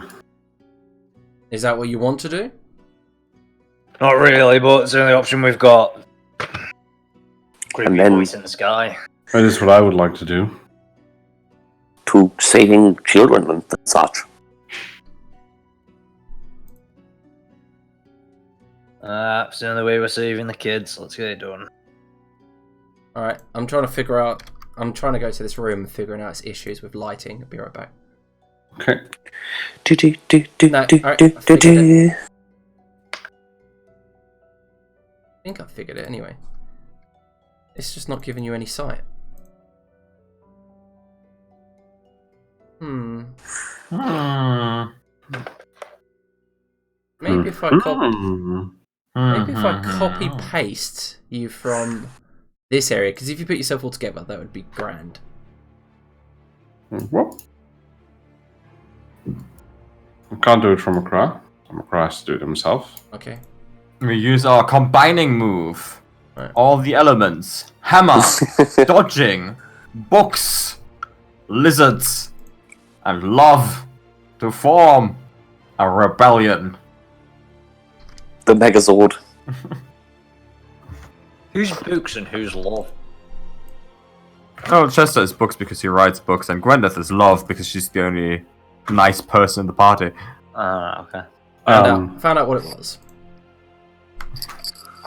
Macro's definitely had more loving and Gwendeth in the last, during this campaign. Alright, so... probably during the last 80 years. As you guys begin climbing, kind of slightly uphill, like pushing through this river, it begins to get narrower, therefore the water begins to get slightly faster and slightly deeper. But not to the point when it's like over your heads or anything, to the point when it's more like at your waist. And then eventually it opens into a sort of cavern complex to your right. And this is after about 10 minutes worth of travel, revealing an open kind of swampy area. However, as you begin to approach this area, all of you can hear singing. Is it good singing? Slightly. As in, the voice is gentle, motherly almost.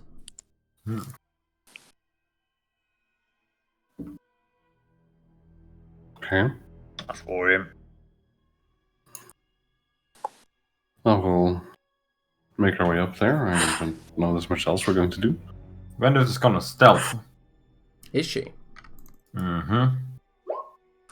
I'll stealth up. I will like one. Alright.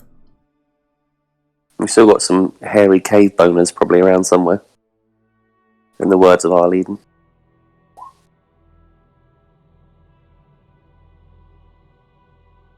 Okay, so you guys begin sneaking up, and... I will try and be quiet. Alright, go ahead.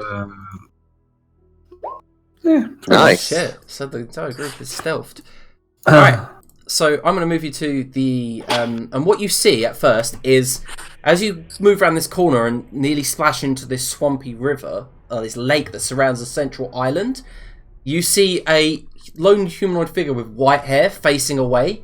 She has overly long arms, and she stretched them out, and as she's singing a gentle melody, she spins into a pirouette, and her white hair continues to stick to her face, covering it and her features, and then she begins to spin and dance on her tiptoes as if she's a ballerina, and then stops and then begins to dance again while singing a tune about sleeping late at night and how she was betrayed.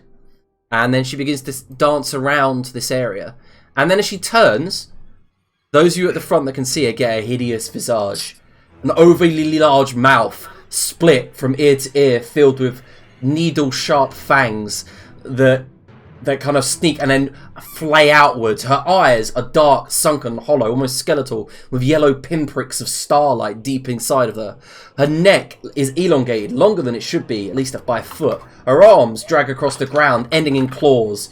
And then as she moves slightly, sniffs in the air, audibly sniff, you see that she's carrying a scythe in one of her large ape-like hands.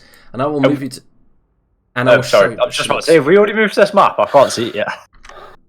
All you see is that. Oh, grim. Smile. She's gotta go to the dentist. Right, so you can all see her now, like, on the island. You know, I feel for her though. Imagine flossing with that many teeth. Macro's slightly turned on. Ooh, animated map. And Fancy. it's really obvious because he is wearing a loincloth and wraps. Oh, he's wearing a kilt now, but yeah, still obvious. She's moving around as she dances. She passes by you all really close, but doesn't see you. I'd feel bad just shooting her while she dances. No, I feel like Please shoot her while she dances. Perhaps we should engage in some diplomacy. Perhaps not. We tried it with the last one. You tried it with the last one, you clumsy oaf.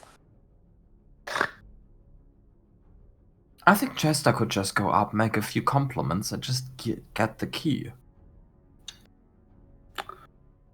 Your funeral. how is this the Seer's first apprentice? What the fuck happened? How confident are you in your skills of seduction, Chester? Fairly confident. I once ensnared an entire townsfolk with a simple flash of my briefs. Sure. Shall we try it? I think it's worth a shot. We can still shoot her if she, doesn't fall for his charms. Do you have my back? Well, yeah. Let's go. So as you move forward, you realise that she's vanished. Oh, she's gone. Oh, this doesn't bode well. And I'll walk up to the island, just tentatively. Oh, if only there were a fair maiden around here that I could serenade. Okay, what do you do?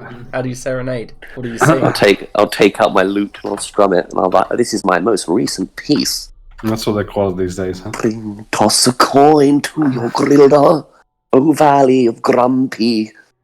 I'll just I'll sing it sweet dulcet tones across the island. Okay, so Macro and Gwendev at the front, and good, I can see ripples in the water as this thing, a shadow beneath, slides up behind Chester. Toss a coin to your Gilda, a friend of Dwarf Manatee. And Chester, you don't see her as she slides around you and then approaches you through the front. Do I see her now? Yeah, with her left hand on the ground, keeping her body upright. Ah, sweet maiden, never before have I seen gracious beauty anyone in the land. And you do see around her neck, she has a chain, a thick chain, and at the end seems to be some sort of symbol, similar to the one you saw around the Archdeacon. Your smile So, Macra, so captivating. what, do you think we should bury him? She walks forward. Your eyes are swimming pool, shimmering starlight. I would bed you if I could. You make But alas. wisdom saving throw. She fuck me, Chester.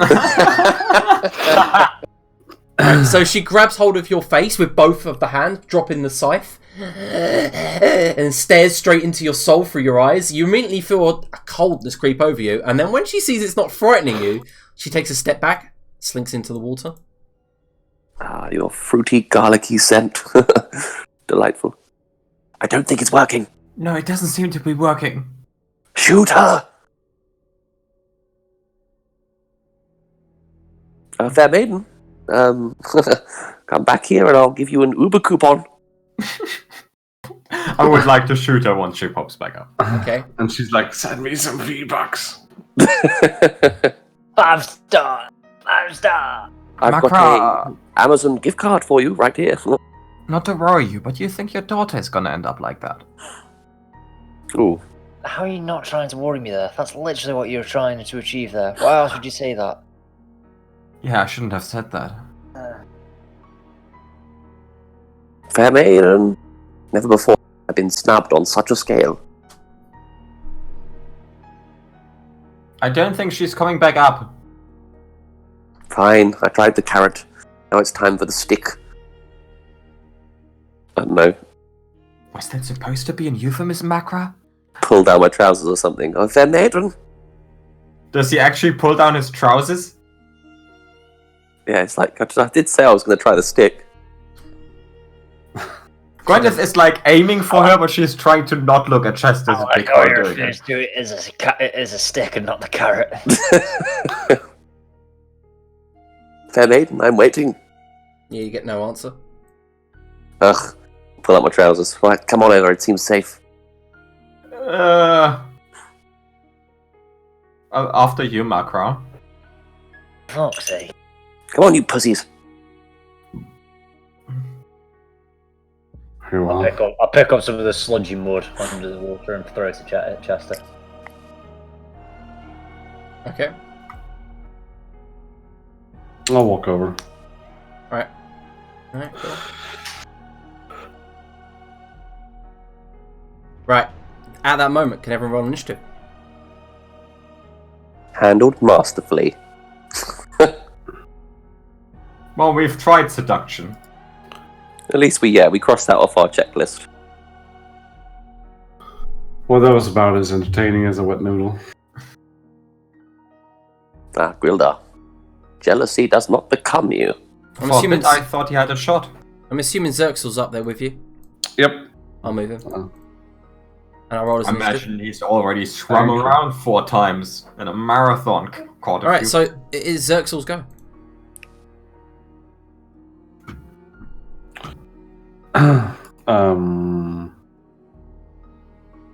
So actually I will dodge, not know what that is to do. And get behind the pillar here. Okie dokie.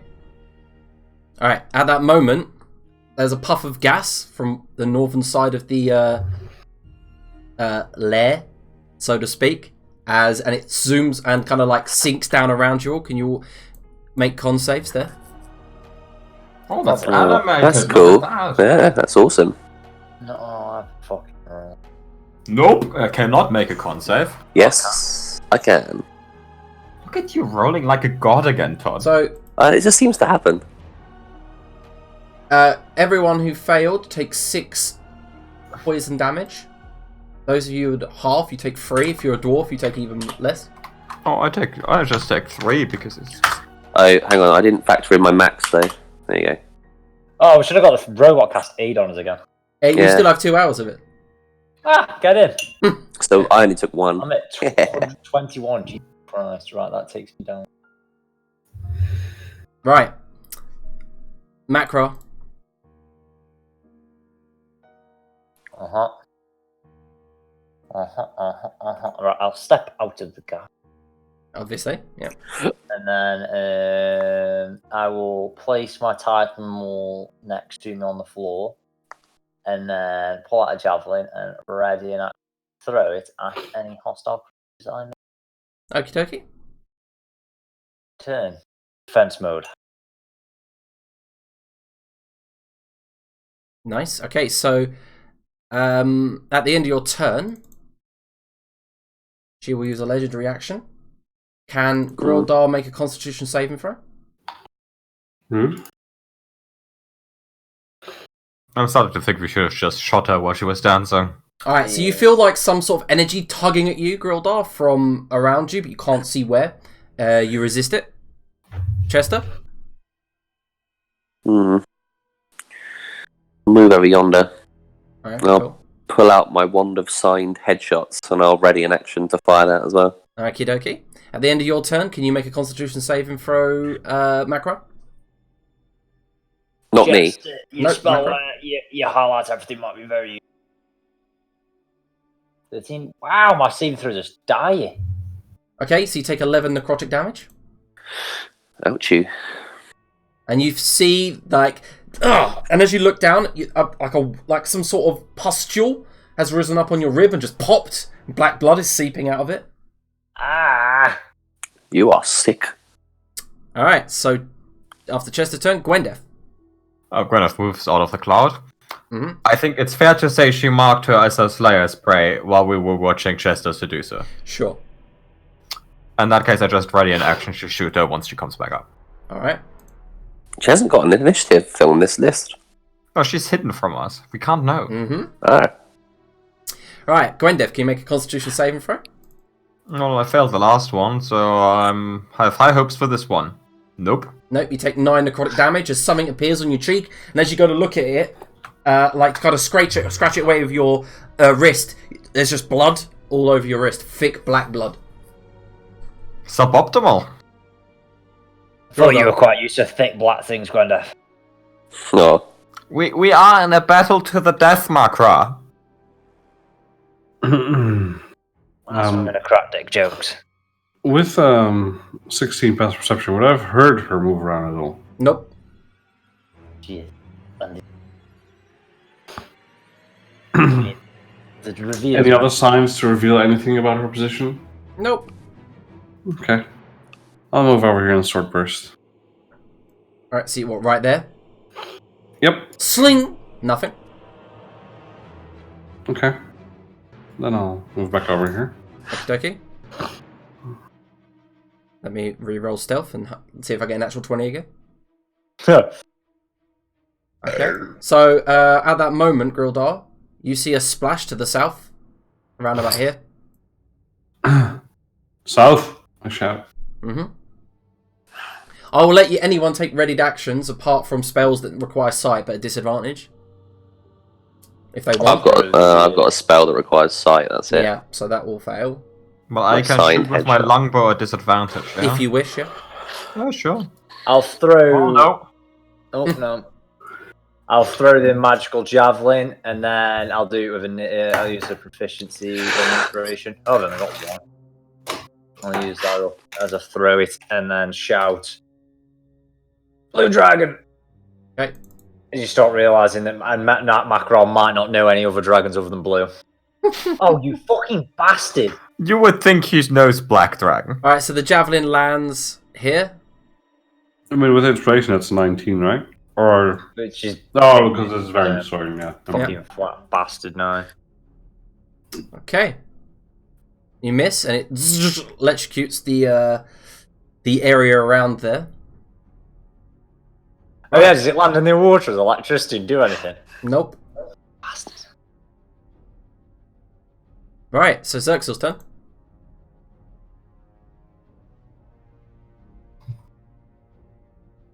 Sorry, that's me. I will have a look.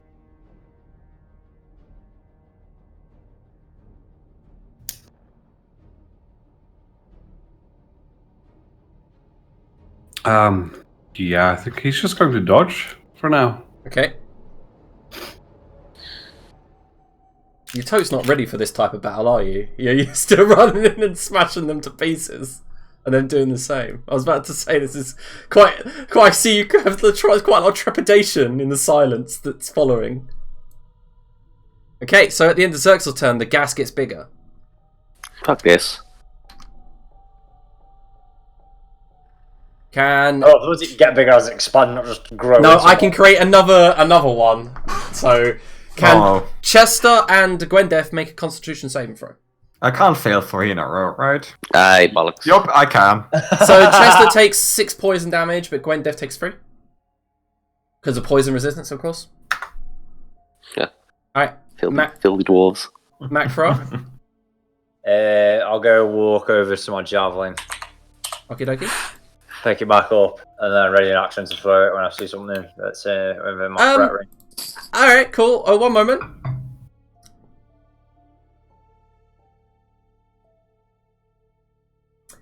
Okay, so as you step there, her readied action goes off, and you are right next to her. So she jumps out of the water. Immediately, a huge maw opens up, bites down on your shoulder for a total of 22 damage.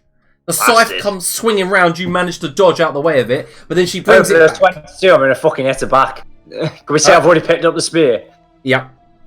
I'll fucking stab her back. Yep. Nice. Oh, nearly. Yep, but... Okay, so she takes the damage.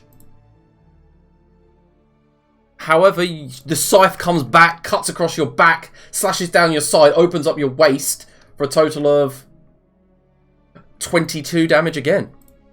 Fuck. Ow. It's my go, though. It's still my go. All I've done... Oh, can I use... I can use now my you use a ready reaction, action, can't I? Yeah. Now So now it's still my go, and she's there. I fucking grip the bitch. You said you readied your action to throw the javelin. No, I wouldn't have done that until I picked it up, though.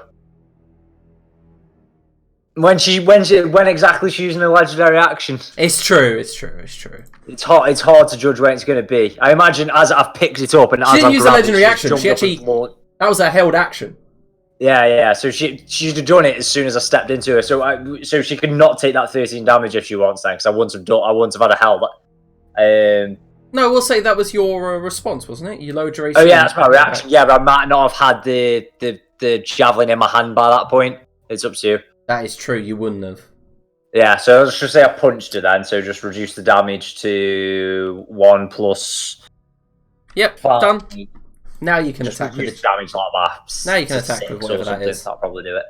Sound. Now I've got the javelin in my hand. As I use my free action to picking up, I grip it. 25. Give me a minute. You rolled a 30, so no, you can't grapple her. She pushes you back. I rage.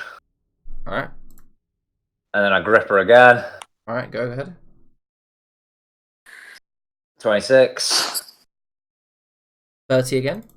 Fuck's sake, man. Yeah, with a massive muscular arms that you saw, they're overly long. She just pushes them out the way, and then you see one of the left arm fall off as you grip it, and all you got it held in your hand with like tendons and wet, sloppy muscle. And at that moment, you see her arm go sklat and regrow through her left socket. I feel like she's got resistance to being grappled there then as well, even if I do get older, she can just do that. It's like a lizard that can regrow the limbs. Am I ready action now that she can be seen as actually, well? I'll probably step more backwards so I've got my feet more on solid ground. But Yes, you do, Chester, now that she has appeared.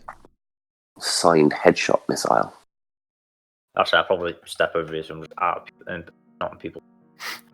I imagine the magic missiles are just shaped C and D as they float at her. That's a good hit. I need 4 of those though. I don't know whether that's You did how I can do 5 damage ahead of time. What? Where's that adding charisma? Have I done this right? It should just Not be not even slightly. No, 1d4 plus 1. So it's 2 damage. We're casting it at level 4. It should be. Roll 4d4. No, it's 3d4 plus 3 at level 1. Plus 3 extra ones, so 6. So now it's 64 plus 6. Okay. That's quick maths. So, should I just roll that? Liam, are you happy for me to roll that again? Yep, of course. 6d4. Where's ginger beer been all my life? I've only just started drinking. So, 20. Nice. Yeah, they all hit her. That's Right, 22 fix. in my, Oh, my yeah. math. Wait, no, your maths is correct. My maths is incorrect. Can I once again please quote morphine? Yep. Alright, so Macra, this is your turn. Chester.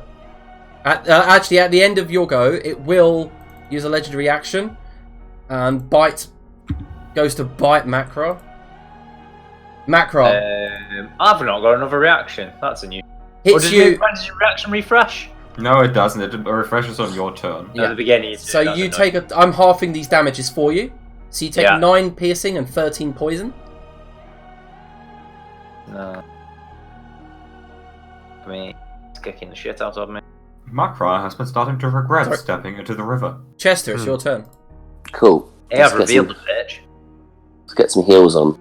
Whoever here. And I shout. Nah, fuck heals.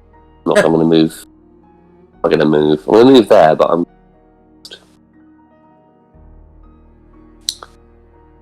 Yeah, Macron can survive another 2 turns. That's fine. Let's go. That thing's part raptor. Ooh. And T-Rex it. Alright. To who? Do you want to drag your T-Rex out? Or are you casting it on your... Are you casting it on? Well, no one ever likes it, so I'll just cast it on myself. Oh no, Makarov very much enjoyed it last week. Oh, okay, you can have it then, that's fine. And I'll heal the shit out of you. And then now you run away so you can maintain concentration. Macro, you should have control over it, yeah? Yeah, I think I have. That's a better combo than me doing it. Yeah, Yeah, it says, because you can just run away now. And I'll also I'll explain what's his face, Wilder. But explain to him that that's part raptor, and we also used chameleon genes to splice together something else. So also, can you make a Constitution saving throw, Chester? Yeah. You fail, you take 9 necrotic. Can you make a Constitution saving throw? The T-Rex sees the creature begin to heal from that. Why am I taking that save? Sorry, probably. Legendary action. At that moment, you see a pustule appear on your wrist and explode. Okay, so a Constitution saving throw after 9 necrotic damage, yeah. You take 9 necrotic damage. Ah, that's the T-Rex gone. Yeah. Now you're no longer a T-Rex. That's what he did to my silence as well. Fuck's sake. Alright, well, you think I'm not going to stop, bitch. Alright, Chester, that's the end of your turn, I'm assuming? Yeah. Yeah. Alright, so Gwendeth. I would like to move here. And I would like to cast Zephyr Strike. Trademark. And then I would like to shoot the bitch. Gwendeth's only spell. 18. 18 is a hit. 18 for 21, plus 8, 29, plus 3, 32 damage. You notice that even as your magic bow hits it, it doesn't do as much damage as you'd hope. Resistance to piercing damage, the bitch. And 25 for 11. Nice. It's resistant to magical piercing damage? That's rude. He's probably just resistant to piercing damage and just doesn't have the from non-magical weapons bit. Alright, so at the end of Gwendef's turn, she will use Siphon again. Can Xerxil make a con save?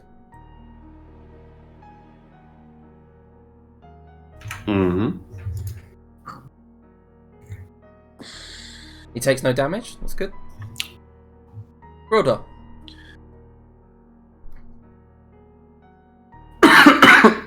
Sorry. Sorry? Just dying a little bit here. Alright, I'll step over here, and I will... Actually, I'm going to step over.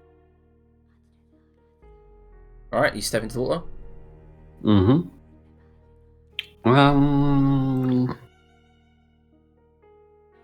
For starter. That's a hit. For 13 damage. That's it. Okay. Alright, on the start of her turn, you see the water around her rise up and begin to stick to her skin, reform and make flesh. Some of the wounds that you have dealt begin to knit together, regenerate. Fuck you. At that moment, she uses Agielt's curse. Grildar, can you make a wisdom saving throw?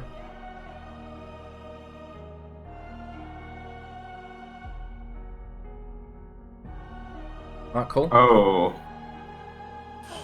She then brings the scythe up to hit you. Do I have a feeling of what this curse is doing to me? You feel very weak. Okay. Then the scything comes in, and you block both scythes, but the bite manages to hit. And then you see the curse activate. You take double... You are vulnerable to the next damage type you were hit with.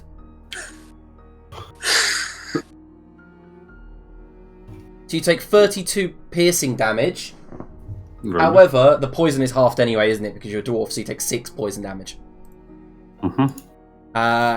She will use a bonus action. No, she actually used bonus action with the curse. That's the end of her turn. Those cheating dwarves. Xerxil.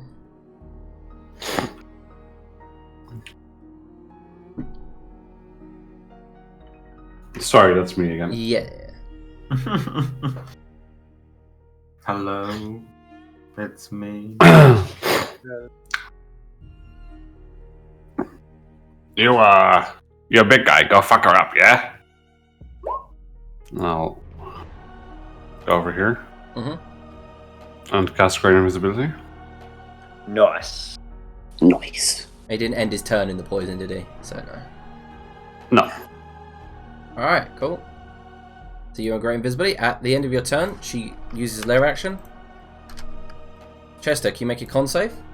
Ugh. Only these bloody That's the noise Chester's making right now. gas friends she's got. Sorry, my character sheet takes about 15 years. That's alright.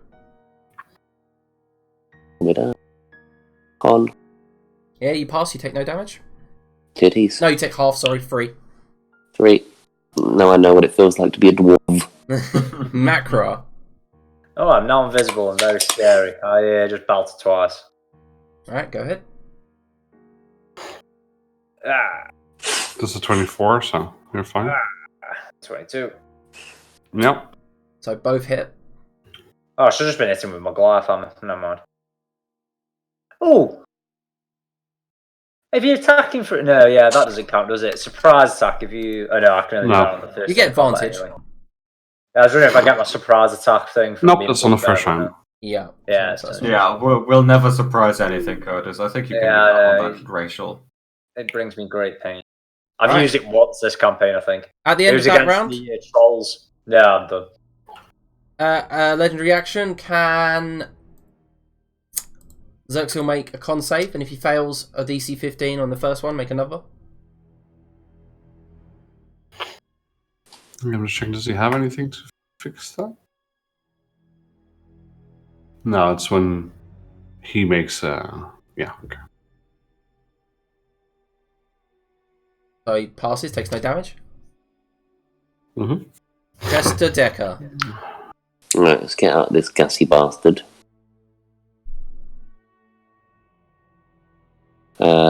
Macro, you want in again?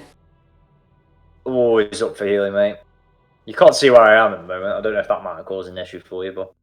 Yeah, it does. Does it? He is invisible. Yeah, you can't cast healing on him. Well, no, I was going to turn him into an invisible T-Rex. No, you have to be able to see your target. Oh no, we've counted ourselves. Nah. Just T-Rex yourself up. Okay. Zerx or the T-Rex all works well. Right, so Basically, it's like a tiny Yeah, T-Rex. can also make me a T-Rex. I mean... Yeah, we're all... To be fair, the only reason I don't is that last time I asked, I just kind of presumed people wanted to do their own thing. Oh no, I love being a T-Rex. I can Oh, turn man. into a T-Rex. Actually, well, can I Grildar Rex it then? Sure, I'll let you. Sorry, that's twice now that I've done that, and you've had to move it around. I'll give him some control. Throw a coin to your T-Rex. That's Go it. Valley. Rex, it sounds like a really... like the fantasy version of... Yeah, Rex it. Chester, anything else? Yeah, I'll Explanabrag Macro. Can I Explanabrag to the air, knowing that he's there? I'll let you do that. I think you just have to be able to hear, right? Yeah, I just have to be able to hear the Explanabrag. Use your invisibility to its most effective.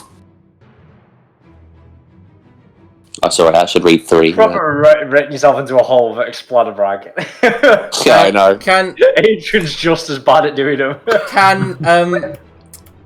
Xerxil make a Constitution saving throw? If he fails the first one, make a second. Is it me, sorry? No, Xerxil. Oh. No, Xerxil's fine. Alright, so Gwendef, you're up. Aha. Aha! I would like to cast Zephyr Strike. There's the twist. What a payoff. I move here and I shoot the bitch. Come on. 15. Fuck, I forgot about her aura. Shit, should have gone back to Macro, but never mind. Alright, so... I don't have an Explanabrag, right? No, a 15 misses. Oh, that's a shame. Have a 30. Yeah, that hits. And that means I get to roll Slayer Spray twice. Mm-hmm. Nice, that's some good damage. Oh, that's 12 plus 11, 23. 12 plus 11? 16 plus 11. Yeah. Ah, shut the fuck up. 27. Yep. I would have rather done less damage than be corrected. Wow. No. She uses a legendary reaction. Legendary reaction, sinks into the water, reappears over here. Oh, that is suboptimal. That's rude. Grildar, your turn. Stomp. Mm-hmm. Go Chomper. Nom. Yep, she is grappled. Yep, she's grappled. Nom. She takes a massive chunk of damage. Anything Hit her else? again. I will wildly thrash my tail around, realize nothing to hit it with, and then just lower my little arms in disappointment. Yeah. That's so grim, that is. It's her turn. At the start of her turn, she regenerates. It's worrying that the last couple of turns he hasn't said she regenerates. She bonus actions reforms, so she's no longer grappled. She seems to turn into liquid and fall into the water. Oh, come on!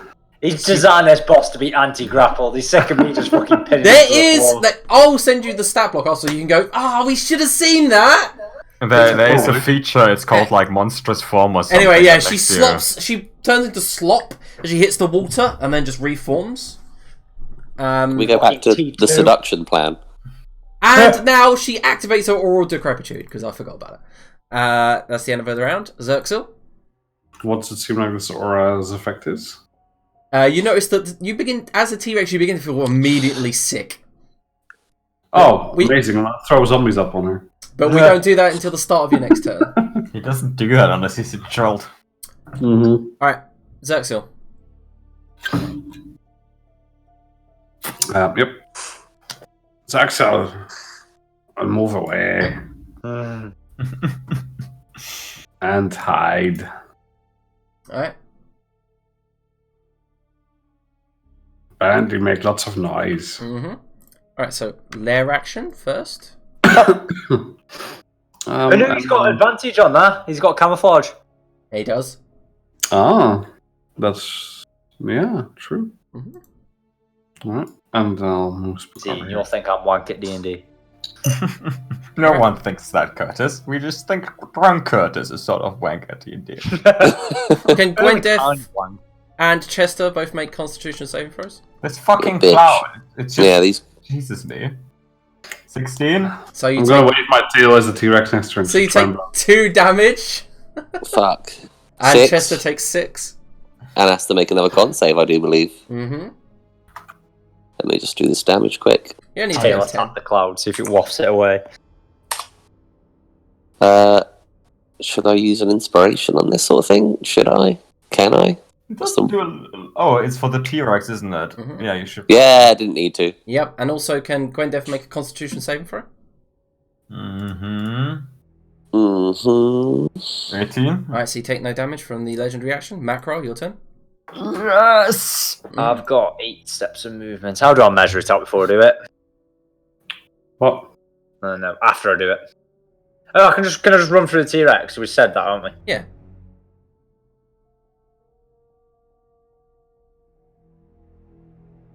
And I belt it twice. I'm still selfie. A toss like. I just put the javelin down. I imagine it'll float in the water and then twat with the Goliath hammer instead. Pull Okay. that out. That's a crit, Hey, juicy. Mm-hmm. and that's 22. Yep. You hit her. It doesn't seem to affect her much, but... Much or at all? No, it affects her, but not as much as you would have hoped. Yeah, okay. That's an important distinction. Really But need to still give more her- damage than the javelin, so it's alright. We need to get you a magic weapon. You desperately. Okay, so Macro, is that the end of your turn? Uh-huh. Right, as the other legendary action, can the T-Rex make a wisdom saving throw? Maybe? You get to keep your same mental stats and everything. You still Oh, is it my mental? Yeah. No, Don't- polymorph doesn't do that. That's true polymorph. You don't get to keep your Yeah, same. yes. You don't get to keep the mental stats when you turn. That's what you do. No, you don't. No, that's including wild mental shape. scores are replaced. Yeah, okay. Alright, so you are currently, as she turns to the T-Rex, you stare into the abyss through her eye sockets. You are frightened of her. Make a save at the end of each round. Okay. Alright, so Chester Decker. It's me, isn't it? Yep. I will play the flute quickly on Macra. Because that won't interrupt my spell, will it? Nope. No. Bip. 8 for you, sir. Cool. Plus an Explanabrag on Gwendeth. Fire the bow. Aim it true. I need to come up with some better Explanabrags. It was my problem when I was playing Chester as well. Yeah, it's tough. Alright, so cool. Maybe if you were a colour, you would be violet. That might be a good one. What's She... a T-Rex's mental stats then? Smart enough not Yeah. to attack us. Yeah, I mean, you know allies. That's as far as you know. Right, okay, so she uses her legendary action to bite instead of siphon. She lashes out at the invisible person hitting her. Still hits. Come the fuck on, man. 18 AC. Yeah, she got an 18. Bitch. Anything else you guys do? I'll twat that then. Fuck her. Fuck Alright. you, bitch. So you take a total of 7. You take a total of 21 damage. That's including the halves for you. And then you crack her back.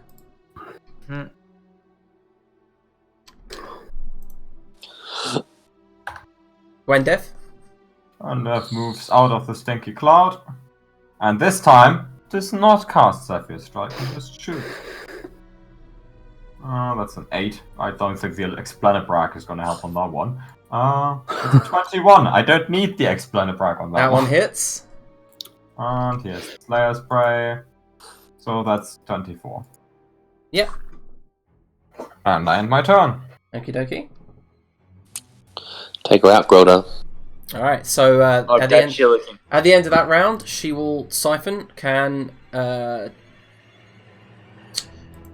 Xerxel's hidden. Can Gwendef make a con save? Gwendef can make a con save. And can the T-Rex make a con save? Just alright, so you pass, and then T-Rex make a con save at the beginning of his turn. You lose your action as you immediately become sickened, puking up and racking in pain. You get a bonus action if there's anything you can do with that. Nope. You could puke on her really badly. Can't do anything. Alright, beginning of her turn. She uses a bonus action to Agiel's curse. Gwendef. And then she... Was that from being frightened, or was that from her aura, or what exactly? That was from her aura of decrepitude. At the start of your turn, if you're within 15 feet. What save do I make? She's not. She is... Oh, at the start of her turn, she restores some health. She is going to move, so... I guess the T-Rex and Macra both get reactions. No, I don't, because I've already used it. Alright, cool. T-Rex. Yeah, should I make my save to stop being frightened still? Yeah, you should make it at the end of your round, yeah. Yeah, so I should have made it, okay. Yeah. You still Well, no, still frightened, but I'm still going to try and bite her. So well, no. That's a no. She runs over and unleashes the full fury of a multi-attack at Gwendef. Bite the ghost. First, anything you can do? No, Gwendef just takes damage. Yep, she takes a lot. So you take a total... I'll add it a lot. Gwendef's pretty tanky, to be fair. She's got a lot of health. 60, you take 62 damage in total. Ow. There's the poison damage halved already. Oh, sorry. 62 minus 7. Okay, so 55. That's still a lot of damage. Yep. As she bites you across your abdomen, and then immediately slashes across your chest as she pirouettes back with her scythe, and then hooks underneath your legs, but before you can fall, stabs you in the side with the scythe. They go... Good talk. Xerxel? That's you, Arnie. That is me. Xerxel will stay hidden. Alright, cool. Is she even looking hurt? Receding into his camp. If you were to put it in numerical values, you could say you've done 1/3. Ouch. Fuck me, I'm nearly down. We gotta get our shit together. Alright, Macra then. Oh no, lair action. She puts the smog there. So just a T-Rex and Chester make con saves.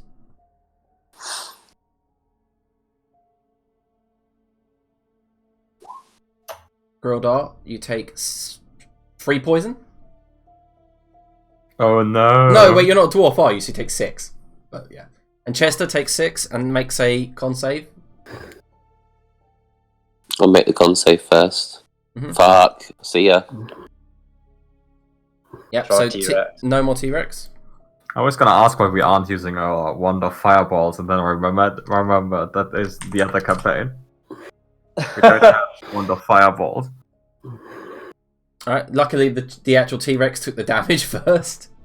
Alright, Macra, you're up. I don't see if there's anything else I can do, but the spell that Chester picked up for me was Poison Spray. Can't imagine that's going to be really useful. I don't think you should poison spray her. No, neither do I. I feel like I should just hit her twice with a magical hammer and then regret not getting a magical weapon before now. To be fair, every time I've been in a situation to get a magical weapon, I've had no fucking money. Because you keep blowing your money on weird shit. That's a hit. That's 2 good hits. 27 and 26. 16 plus 17.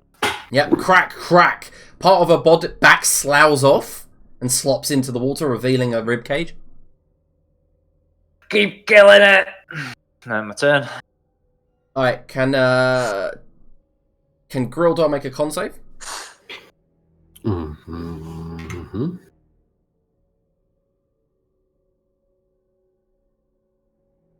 You pass, no damage. Chester? My go? Mm-hmm. Fuck it, I'm gonna risk it for a chocolate. Oh, I'm gonna run up to her. shit. And I'm hit her with a loads party pooper. Shit. Yeah. He fails, but uses a legendary resistance. That means we're closer to turning her into a baby.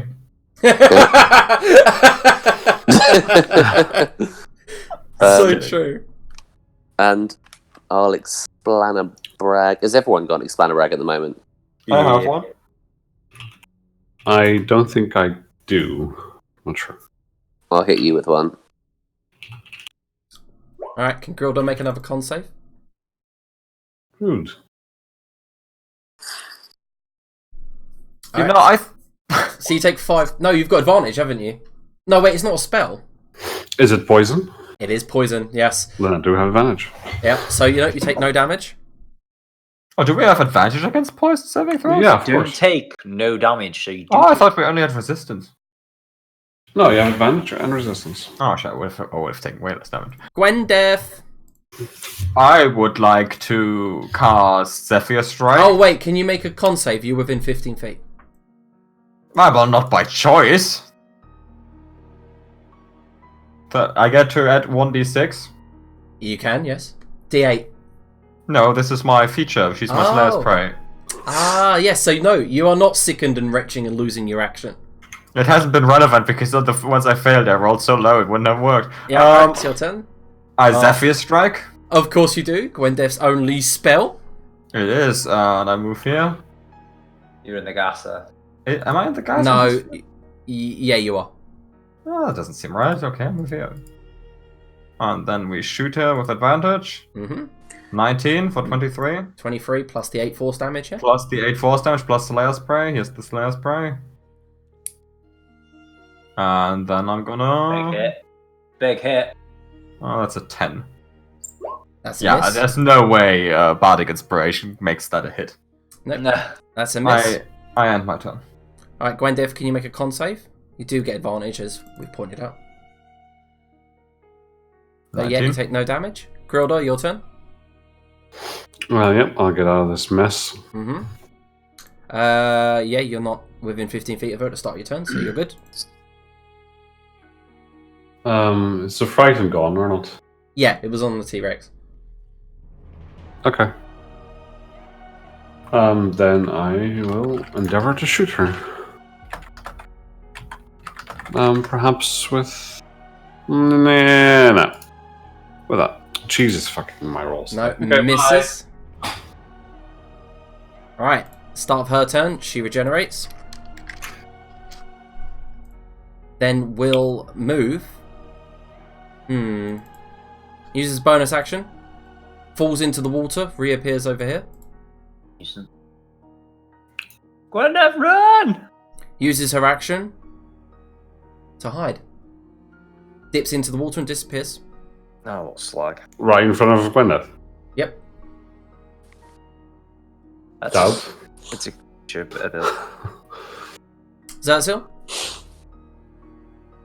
I'll maintain the concentration and stay hidden. Mm-hmm. Anything else from him? No, that's literally all I can do. Like, he can dodge there, I guess.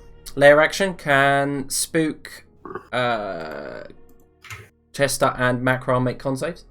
First Yeah. one. Did you? Cloud. Against what? First- It's poison. If he's immune to poison, he doesn't. Yeah, Yeah. never mind. So Macro, you sorry. take 3 poison. Con. Yeah, That's 3, more like it. 3 poison for Chester. At the end of Xerxil's turn, can Grildar make another con save? So These many clouds. con saves. Like fucking that entire room is gonna be clouds. You're fine. That is the point. Macro. Yeah, it just seems without spellcasters, there's nothing you can do to counter this, basically. Oh, we have spellcasters, 2 of them. Well, without a wizard. I mean, if you had Gust of Wind or something, you just... That is not one of Gweneth's spells. Nope. Where Nor did she does, roughly disappear? Around about that area. Yeah, it was like this square once she sank into the water. So what I'll do is I'll stand like... Yeah, I should be able to attack normally. You're invisible, she's stealth, so you have advantage. You have disadvantage. Normal attack. Yeah, so... but I don't know where she is, that's the issue, so I need to attack it. I need to attack her rough where she is. So I'll just do a big line swing, like... over... Did she disappear where I'm currently stored? Yeah, you saw her dive in there. Go here instead then. I'll do a big line swing, like, just through the water, so I'm trying to rake through the water. Like, Okay, roll to hit.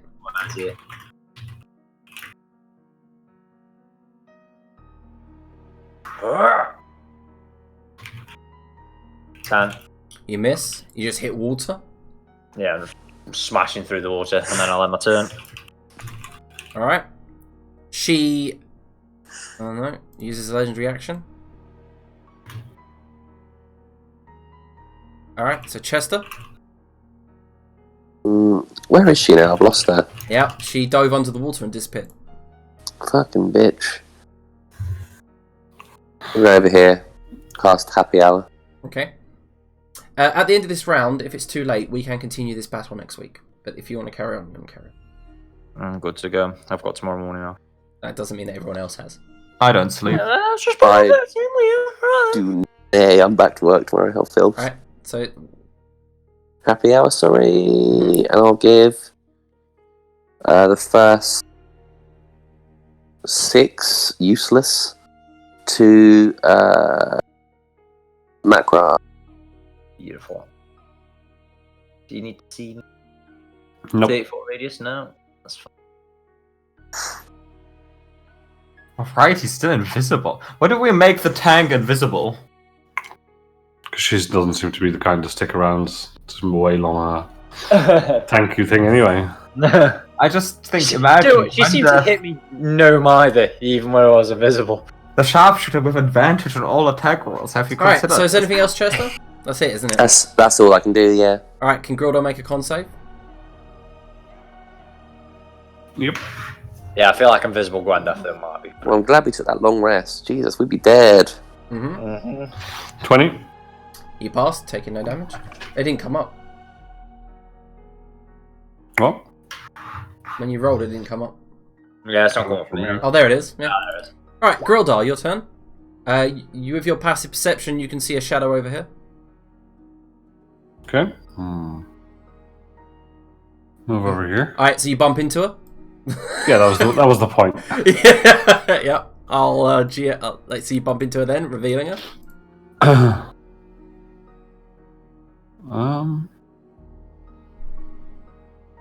Yeah, she can go fuck herself. Ouch, okay. Ooh, nice. So if she moves, right? Yep, if she moves away from here, she takes 3d12. Nice. Okay, And then cool. necrotic, is she going to be resistant to that or take any damage? What was Spook doing to her? Is Spook fucking her up? Where is... Oh, yeah. Alright, so Grildar, what's your AC? 20. Ouch. Alright, so she jumps up from the water, bites you for 17 piercing and 4 poison. So I've halved it already. Okay. And then the scythe comes down. You manage to block one, but take the damage of the other, which is 13 slashing. Okay. That's the end of our round. Xerxil. Spoke God nam nam. Alright, so The music keeps breaking, but is it that dancing boss from Dark Souls? It's working for me. It keeps going, and then skipping for me. It's the gas that's effing me up in the A on my computer. Yeah, I think mine's you making can me turn lag them a off. bit. Anyway, yeah, no, the life drain misses. Mm-hmm. Alright, so Macro, your turn. Fuck her up, Curtis. What was that? Fuck her up. Just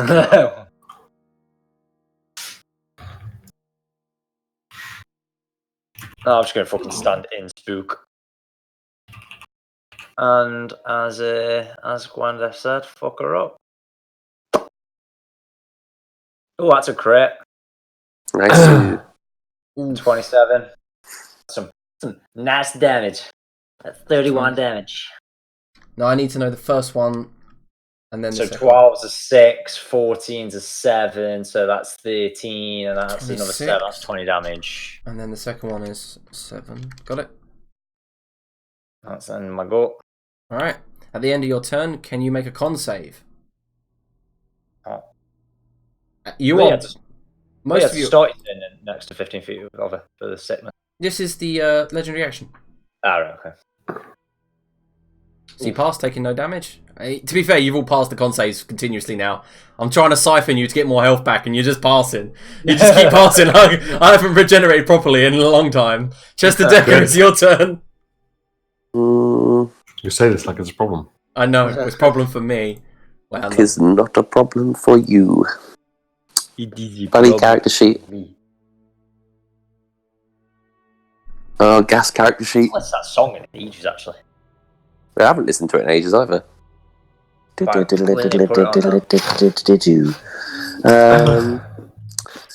Can I hot potato her scythe? yeah. Yeah, let's do it. Fuck, shit, she failed. Nice. Okay. You hot potato her, then bonus action happy hour. Yeah. Alright, the fire seems to be pretty damn effective. Oh. 2d6.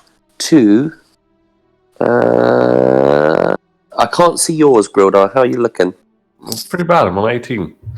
I'll give you whatever's nice. there, but my roll 20's crashed and I can't see the actual final result. Yeah, it was 11. Thanks. That's good. There you go, I'm pausing it all for you. Oh, I was wondering if my roll 20 had gone burp then, but that's just you stopping them. Okay. Yeah, I'm pausing them so that it doesn't fucking confuse. Alright, so she drops her scythe.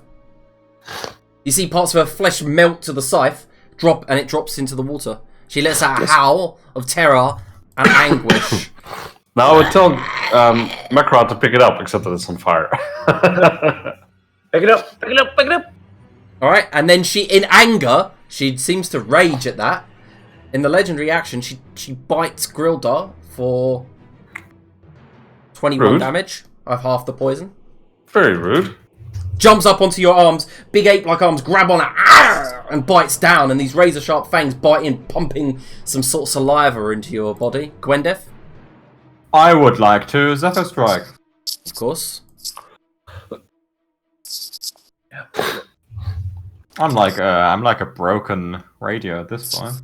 Rashford, I think's the term you're using for it. 24 for 21 plus 4, 25 plus layer spray 25, 27. Yep. That's an 11. I'm gonna roll the explainer brag. Alright. Which Nice. makes it hit. 25 damage. Yeah, hits. Arrow sinks into her shoulder. She's flopping around, raging in the water now. And end my turn. Finish her. At the end of the round, can Macra make a Constitution saving throw? She can't see where I am, remember. Oh yeah, she can't. So I'll move that over to Chester. Ugh, Macro. Constitution? I'll fucking outline him with a Sharpie. Yes, I can. It just takes me a while. Sorry. Con save, yeah. Mm-hmm. So you take 6 damage. 6 necrotic. Yep. Right, Gilda, you're up. I'm a dodge. Nice. Okay. Oh, Zerxel's just hidden down the bottom of the map down there. Yeah, Single-handedly winning this fight, probably. Doesn't seem like the AC was too much of an issue, so... Alright, so, yep, you managed to dodge. Yep. Start of a turn, you notice that the regenerative powers don't work. Oof. Oof. And she will, without a scythe, and the scythe's all burning, isn't it? She doesn't want to fucking touch fire, so she'll... Fuck. She tries to move away from you, Grildar. Okay. So she takes the damage. Wait, how much was it? It was 15 necrotic. Let me check her resistances. Alright, cool. And Macrod, do you want to take a factor or not? Sorry? Does it It seem does. to affect her? It does, yeah. Take attack of opportunity. Yeah, she's running. So, bolt it. 17. I mean, I would like to take an attack of opportunity as well. If that's Yeah, right. yeah, of course. Go ahead. I will cast another light thread on her. Beautiful. So she takes another 12. Yeah, she falls down and dies. So Offred snaps just before she gets rolled off where you just whip another one with it. As there's a loud snapping sound, like glass shattering, she goes, falls into the ground with her ribs revealed, and she just kind of melts into the ground, leaving behind that necklace of unk. But guys, it has got late. We are 20 minutes overdue. We will start this session, this Very good. investigation straight away next week, 7 p.m.